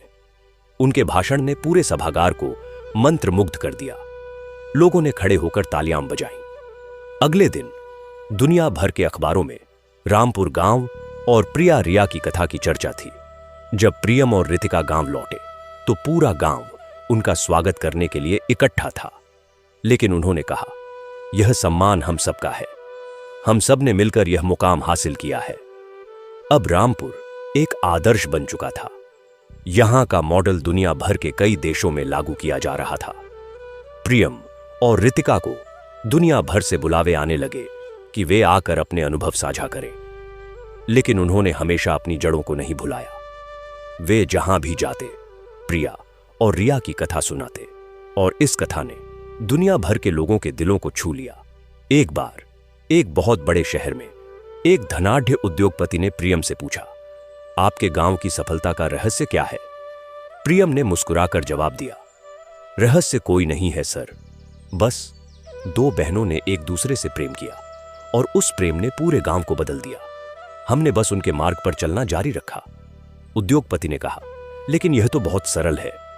प्रियम ने कहा, जी, सच्चाई हमेशा सरल होती है, लेकिन उस पर अमल करना कठिन होता है। वर्षों बीतते गए। प्रियम और रितिका के बच्चे बड़े हो गए। उन्होंने भी अपने माता पिता और पूर्वजों के मार्ग पर चलना जारी रखा। गांव अब एक जीवित परंपरा बन चुका था, जहां हर पीढ़ी अपने से पहली पीढ़ी के अनुभवों को संजोकर रखती थी और उसमें नया जोड़ती थी। एक दिन गांव के संग्रहालय में एक नया खंड जोड़ा गया, कालचक्र। इस खंड में प्रिया और रिया से लेकर प्रियम और रितिका तक की पूरी यात्रा को चित्रों, वीडियो और वस्तुओं के माध्यम से प्रस्तुत किया गया था। इस खंड के उद्घाटन पर प्रियम ने कहा, यह संग्रहालय हमारी स्मृतियों का घर नहीं है, यह हमारे भविष्य का आधार है। यहां आकर हर कोई यह सीख सकता है कि कैसे प्रेम, सेवा और दृढ़ संकल्प एक साधारण गांव को एक असाधारण उदाहरण में बदल सकते हैं। और इस तरह प्रिया और रिया की कथा न केवल जीवित रही, बल्कि फली फूली फैली और दुनिया भर में फैल गई। यह कथा अब किसी एक गांव, एक परिवार या दो बहनों की नहीं रह गई थी। यह मानवता की कथा बन गई थी। यह उस अमर सत्य की कथा थी कि प्रेम सबसे बड़ी शक्ति है, सेवा सबसे बड़ा धर्म है और आस्था सबसे बड़ा बल है। संग्रहालय का कालचक्र खंड अब केवल एक प्रदर्शनी नहीं रह गया था। यह एक जीवित, सांस लेती हुई कथा बन चुका था, जो हर रोज नए अध्याय जोड़ रहा था। प्रियम और रितिका अब 50 वर्ष के आसपास के हो चुके थे, लेकिन उनमें वही ऊर्जा और जोश था जो युवावस्था में था। उन्होंने गांव के विकास के लिए एक नए चरण की शुरुआत की, अंतर्निहित विकास का चरण। इसका मतलब था कि अब गांव न केवल स्वयं विकसित होगा, बल्कि वह दूसरे गांवों के विकास में भी सहायक बनेगा। प्रियम ने ग्राम सखा नामक एक परियोजना शुरू की। इसके तहत रामपुर गांव ने आसपास के 10 गांवों को गोद लिया। रामपुर के युवाओं की टीमें इन गांवों में जाती और उन्हें शिक्षा, स्वास्थ्य, कृषि और जल संरक्षण के क्षेत्र में मार्गदर्शन देती। यह सहायता केवल वित्तीय नहीं थी, बल्कि यह ज्ञान, कौशल और तकनीक की साझेदारी थी। धीरे धीरे ये 10 गांव भी रामपुर की तरह विकसित होने लगे। उन्होंने भी अपने अपने प्रिया रिया पैदा किए, ऐसे लोग जो समर्पण और सेवा के मार्ग पर चल पड़े। इनमें से एक गांव था नीमगांव। नीमगांव में एक युवक था, सुरेश। सुरेश बचपन में ही अपने माता पिता को खो चुका था और वह अपने दादा दादी के साथ रहता था। वह बहुत गरीब था, लेकिन उसमें पढ़ने लिखने की बहुत ललक थी। जब रामपुर की टीम नीमगांव पहुंची तो सुरेश ने उनसे मदद मांगी। प्रियम ने सुरेश को रामपुर लाने और उसे अच्छी शिक्षा दिलाने का फैसला किया। सुरेश रामपुर आया और यहां के स्कूल में दाखिला लिया। वह बहुत मेहनती था। उसने न केवल पढ़ाई में उत्कृष्ट प्रदर्शन किया, बल्कि गांव के सामुदायिक कार्यों में भी बढ़ चढ़कर हिस्सा लिया। कुछ वर्षों बाद सुरेश ने इंजीनियरिंग की पढ़ाई पूरी की और फिर वह रामपुर लौट आया। उसने कहा, मैंने जो कुछ सीखा है उसे मैं इसी गांव और आसपास के गांवों के विकास में लगाना चाहता हूं। सुरेश ने सोलर माइक्रोग्रिड पर काम शुरू किया। उसने न केवल रामपुर बल्कि आसपास के 5 गांवों को सौर ऊर्जा से जोड़ दिया। अब इन गांवों में बिजली की कोई कमी नहीं थी। सुरेश की इस उपलब्धि ने उसे पूरे क्षेत्र में प्रसिद्ध कर दिया। लेकिन सुरेश ने कहा, यह मेरी उपलब्धि नहीं है, यह प्रिया और रिया दादी की कृपा है और प्रियम भैया व रितिका दीदी के मार्गदर्शन का फल है। सुरेश की कहानी ने और भी युवाओं को प्रेरित किया। अब गांव के युवा पढ़ लिख कर बाहर नौकरी करने के बजाय गांव लौटकर विकास के काम करना पसंद करने लगे। इससे गांव की मानव संसाधन क्षमता में अभूतपूर्व वृद्धि हुई। इधर रितिका ने सांस्कृतिक विकास के क्षेत्र में एक नया प्रयोग शुरू किया। उसने देखा कि गांव की युवा पीढ़ी पश्चिमी संगीत और नृत्य से अधिक प्रभावित हो रही है, जबकि हमारे पारंपरिक लोक कलाएं विलुप्त होने के कगार पर हैं। उसने लोक कला पुनर्जागरण अभियान चलाया। इस अभियान के तहत गांव के बुजुर्ग कलाकारों को युवाओं को प्रशिक्षण देने के लिए प्रोत्साहित किया गया। लोक गायकी, लोक नृत्य, लोक वाद्य और लोक चित्रकारी जैसी विधाओं को पुनर्जीवित किया गया। रितिका ने एक वार्षिक लोक उत्सव शुरू किया जिसमें देश भर के लोक कलाकार भाग लेते थे। यह उत्सव इतना लोकप्रिय हुआ कि देश विदेश से हजारों पर्यटक इसे देखने आने लगे। इस उत्सव ने न केवल लोक कलाओं को बचाया बल्कि गांव के लिए एक बड़ा आर्थिक स्रोत भी बन गया। गांव के कलाकारों को अपनी कला के लिए सम्मान और आमदनी दोनों मिलने लगी। एक बार इस उत्सव में एक विशेष मेहमान आए। पद्मश्री से सम्मानित एक वृद्ध लोक गायक पंडित हरिहरनाथ। उन्होंने उत्सव में अपना गायन प्रस्तुत किया और फिर कहा, मैंने पूरे देश में कई उत्सव देखे हैं, लेकिन रामपुर का यह उत्सव अनूठा है। यहां कला के साथ साथ आत्मा भी बोलती है। यहां प्रिया और रिया की आत्मा हर लोकगीत में, हर नृत्य की थिरकन में महसूस होती है। पंडित हरिहरनाथ इतने प्रभावित हुए कि उन्होंने अपने जीवन के अंतिम वर्ष रामपुर में बिताने का फैसला किया। वे यहां आकर बस गए और गांव के बच्चों को संगीत सिखाने लगे। उन्होंने कहा, मैंने अपना पूरा जीवन संगीत को समर्पित किया है, लेकिन अब मुझे एहसास हुआ है कि असली संगीत तो सेवा और प्रेम का है, और यह संगीत रामपुर में हर कहीं बजता है। पंडित जी के आगमन से गांव की सांस्कृतिक गतिविधियों को एक नया आयाम मिला। उन्होंने प्रिया और रिया की कथा पर आधारित एक लोक ओपेरा तैयार किया, जिसे गांव के कलाकारों ने मिलकर प्रस्तुत किया। यह ओपेरा इतना मार्मिक था कि दर्शक रो पड़ते थे। इसी बीच गांव के स्वास्थ्य क्षेत्र में एक नया मोड़ आया। रितिका की बेटी डॉ आर्या, जो अब आशीष अनन्या जीवन दर्शन संस्थान से जुड़ी हुई थी, ने आयुर्वेद और आधुनिक चिकित्सा एकीकरण परियोजना शुरू की। उसने गांव के अस्पताल में एक आयुर्वेदिक विंग स्थापित किया, जहां रोगियों का पारंपरिक और आधुनिक दोनों तरीकों से इलाज किया जाता था। डॉ आर्या ने देखा कि आजकल लोगों में गैर संचारी रोगों, मधुमेह, उच्च रक्तचाप, हृदय रोग की समस्या बढ़ रही है। उसने जीवन शैली संशोधन केंद्र की स्थापना की, जहां लोगों को योग, प्राणायाम, आयुर्वेदिक आहार और तनाव प्रबंधन की शिक्षा दी जाती थी। इस केंद्र ने सैकड़ों लोगों के जीवन में सकारात्मक बदलाव लाए। एक मरीज जो मधुमेह और उच्च रक्तचाप से पीड़ित था, 3 महीने इस केंद्र में रहने के बाद पूरी तरह से ठीक हो गया। उसने कहा, डॉक्टरों ने मुझे जीवन भर दवाइयां खाने की सलाह दी थी, लेकिन यहां के योग, आहार और जीवन शैली ने मुझे नया जीवन दिया है। इस सफलता ने डॉ आर्या को राष्ट्रीय स्तर पर प्रसिद्ध कर दिया। उसे कई बड़े अस्पतालों से नौकरी के प्रस्ताव आए, लेकिन उसने सबको ठुकरा दिया। उसने कहा, मेरी नौकरी यहां है, इस गांव में, उन लोगों की सेवा में जिन्होंने मुझे और मेरे परिवार को पाला पोसा है। गांव की आर्थिक व्यवस्था भी लगातार मजबूत हो रही थी। प्रियम के बेटे अर्जुन, जो अब एक युवा व्यवसाय प्रबंधक था, ने गांव के उत्पादों को वैश्विक बाजार तक पहुंचाने के लिए एक सोशल एंटरप्राइज शुरू किया, प्रिया रिया ऑर्गेनिक्स। इसके तहत गांव और आसपास के गांवों के किसानों से ऑर्गेनिक फल, सब्जियां, अनाज और मसाले खरीदे जाते थे। उनका प्रसंस्करण किया जाता था और फिर उन्हें पैक करके देश विदेश में बेचा जाता था। अर्जुन ने उत्पादों की गुणवत्ता बनाए रखने के लिए एक अनूठी प्रणाली विकसित की। हर उत्पाद के पैकेट पर एक QR कोड होता था। ग्राहक उस कोड को स्कैन करके यह देख सकता था कि यह उत्पाद किस किसान ने उगाया है, कब उगाया है और किन विधियों से उगाया है। इससे पारदर्शिता बनी रहती थी और ग्राहकों का विश्वास बढ़ता था। प्रिया रिया ऑर्गेनिक्स ने न केवल किसानों को उचित मूल्य दिलाया, बल्कि हजारों ग्राहकों को शुद्ध और पौष्टिक भोजन भी उपलब्ध कराया। इस उद्यम ने गांव की अर्थव्यवस्था में क्रांति ला दी। अब किसानों की आय कई गुना बढ़ गई थी और वे अपने बच्चों को अच्छी शिक्षा दे पा रहे थे। इसी तरह रितिका की बेटी डॉ आर्या की बहन अन्वेषा, जो एक फैशन डिजाइनर थी, ने हैंडलूम हेरिटेज नामक एक उद्यम शुरू किया। उसने गांव और आसपास के गांवों की बुनकर महिलाओं को संगठित किया और उन्हें आधुनिक डिजाइनों का प्रशिक्षण दिया। उन महिलाओं ने पारंपरिक बुनकरी के साथ आधुनिक डिजाइनों को मिलाकर ऐसे वस्त्र तैयार किए जो देश विदेश में बहुत लोकप्रिय हुए। अन्वेषा ने इन वस्त्रों को विविधता में एकता का प्रतीक बताया। उसने कहा, जिस तरह प्रिया और रिया दो अलग व्यक्तित्व थे, लेकिन उनका उद्देश्य एक था, उसी तरह ये वस्त्र पारंपरिक और आधुनिक का मेल है, लेकिन इनकी आत्मा एक है, शुद्धता और सुंदरता की। हैंडलूम हेरिटेज ने सैकड़ों महिलाओं को स्वावलंबी बनाया।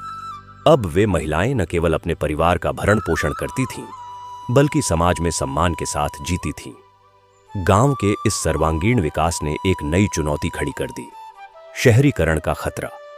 जैसे जैसे गांव की प्रसिद्धि बढ़ी, बाहर के लोग यहां आकर बसना चाहने लगे। भू माफिया ने गांव की जमीन खरीदने की कोशिशें शुरू कर दी। कुछ बाहरी लोगों ने गांव में बड़े बड़े बंगले बनाने शुरू कर दिए, जो गांव के परंपरागत वास्तुशिल्प और पर्यावरण के लिए खतरा थे। प्रियम और रितिका ने इस समस्या को गंभीरता से लिया। उन्होंने गांव की एक आपातकालीन सभा बुलाई। सभा में प्रियम ने कहा, हमें अपनी जमीन, अपनी संस्कृति और अपनी पहचान को बचाना होगा। अगर हमने बाहरी लोगों को बेतहाशा जमीन बेच दी, तो कुछ ही सालों में रामपुर का अपना चरित्र खत्म हो जाएगा। हम एक और शहर बन जाएंगे और हमारी विरासत धूल में मिल जाएगी। गांव वालों ने एकजुट होकर एक ऐतिहासिक फैसला लिया। उन्होंने ग्राम सभा अधिनियम के तहत एक प्रस्ताव पारित किया कि कोई भी बाहरी व्यक्ति गांव में जमीन नहीं खरीद सकता। गांव की जमीन केवल गांव के मूल निवासियों के बीच ही हस्तांतरित की जा सकेगी। इसके अलावा गांव में किसी भी नए निर्माण के लिए ग्राम वास्तु शैली का पालन करना अनिवार्य होगा, जिसमें ऊंची इमारतों पर प्रतिबंध होगा और पर्यावरण अनुकूल सामग्री के उपयोग की बाध्यता होगी। इस फैसले ने गांव के चरित्र को बचा लिया। गांव अब भी वही सादगी, वही पवित्रता बनाए हुए था, भले ही उसकी ख्याति दुनिया भर में फैल चुकी थी। इसी दौरान गांव ने एक और महत्वपूर्ण पहल की, डिजिटल विरासत परियोजना। प्रियम के पोते आयुष, जो एक कंप्यूटर इंजीनियर था, ने वर्चुअल रियलिटी तकनीक का उपयोग करके गांव की पूरी विरासत को डिजिटल रूप में संरक्षित किया। उसने एक वर्चुअल रामपुर तैयार किया, जहां दुनिया का कोई भी व्यक्ति इंटरनेट के माध्यम से गांव का आभासी भ्रमण कर सकता था, मंदिर में दर्शन कर सकता था, संग्रहालय देख सकता था और यहां तक कि प्रिया और रिया की कथा को एक इंटरैक्टिव कहानी के रूप में अनुभव कर सकता था। इस परियोजना ने विशेष रूप से विकलांग और वृद्ध लोगों के लिए रामपुर की विरासत तक पहुंच को आसान बना दिया, जो शारीरिक रूप से यहां आ नहीं सकते थे।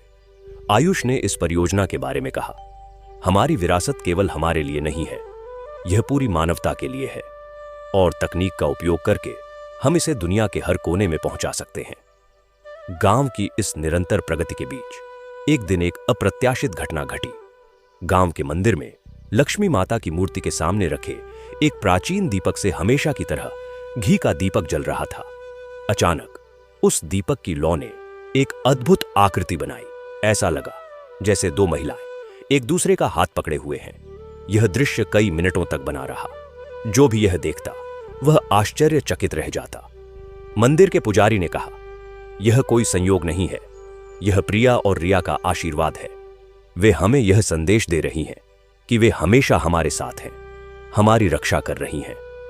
इस घटना ने गांव वालों की आस्था को और भी गहरा कर दिया। लोगों का विश्वास और दृढ़ हुआ कि उनका गांव कोई साधारण गांव नहीं है, बल्कि एक पवित्र स्थान है जहां दिव्य शक्तियों का वास है। इस आस्था ने गांव के सामाजिक ताने बाने को और भी मजबूत किया। लोग अब केवल अपने परिवार तक सीमित नहीं थे, पूरा गांव एक बड़ा परिवार बन चुका था। हर सुख दुख में लोग एक दूसरे के साथ खड़े होते थे।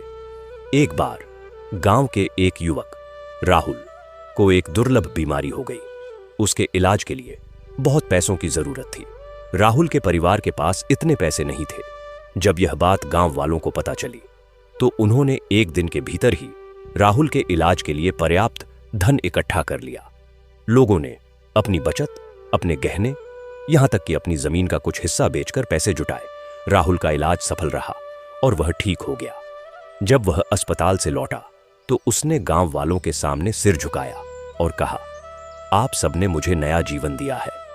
मैं अपना पूरा जीवन इस गांव और इसके लोगों की सेवा में समर्पित कर दूंगा।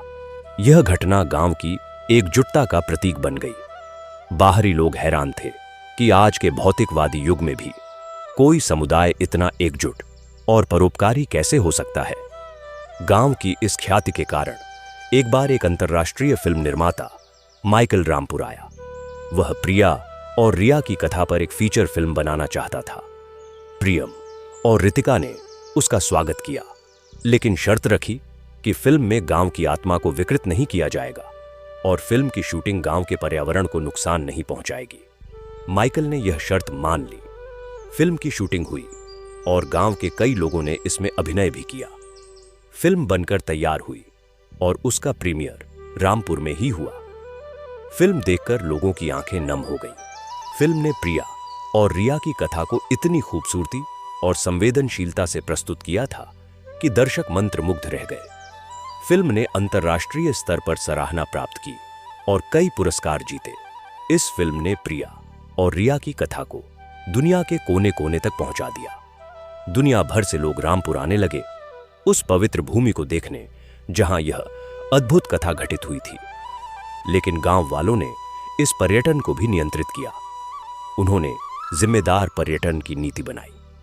पर्यटकों की संख्या सीमित रखी गई और उन्हें गांव की संस्कृति और पर्यावरण का सम्मान करने के नियम बताए गए। पर्यटक गांव में रहकर सामुदायिक जीवन का हिस्सा बनते, खेतों में काम करते, रसोई में हाथ बटाते। यह अनुभव पर्यटकों के लिए अविस्मरणीय होता।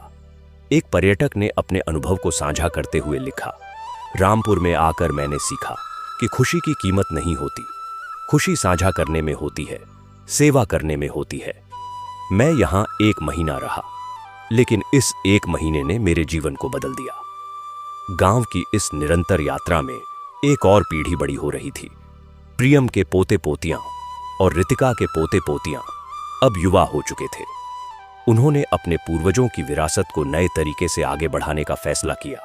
उनमें से एक, प्रिया की परपोती तन्वी, ने महिला सशक्तिकरण के क्षेत्र में काम करना शुरू किया।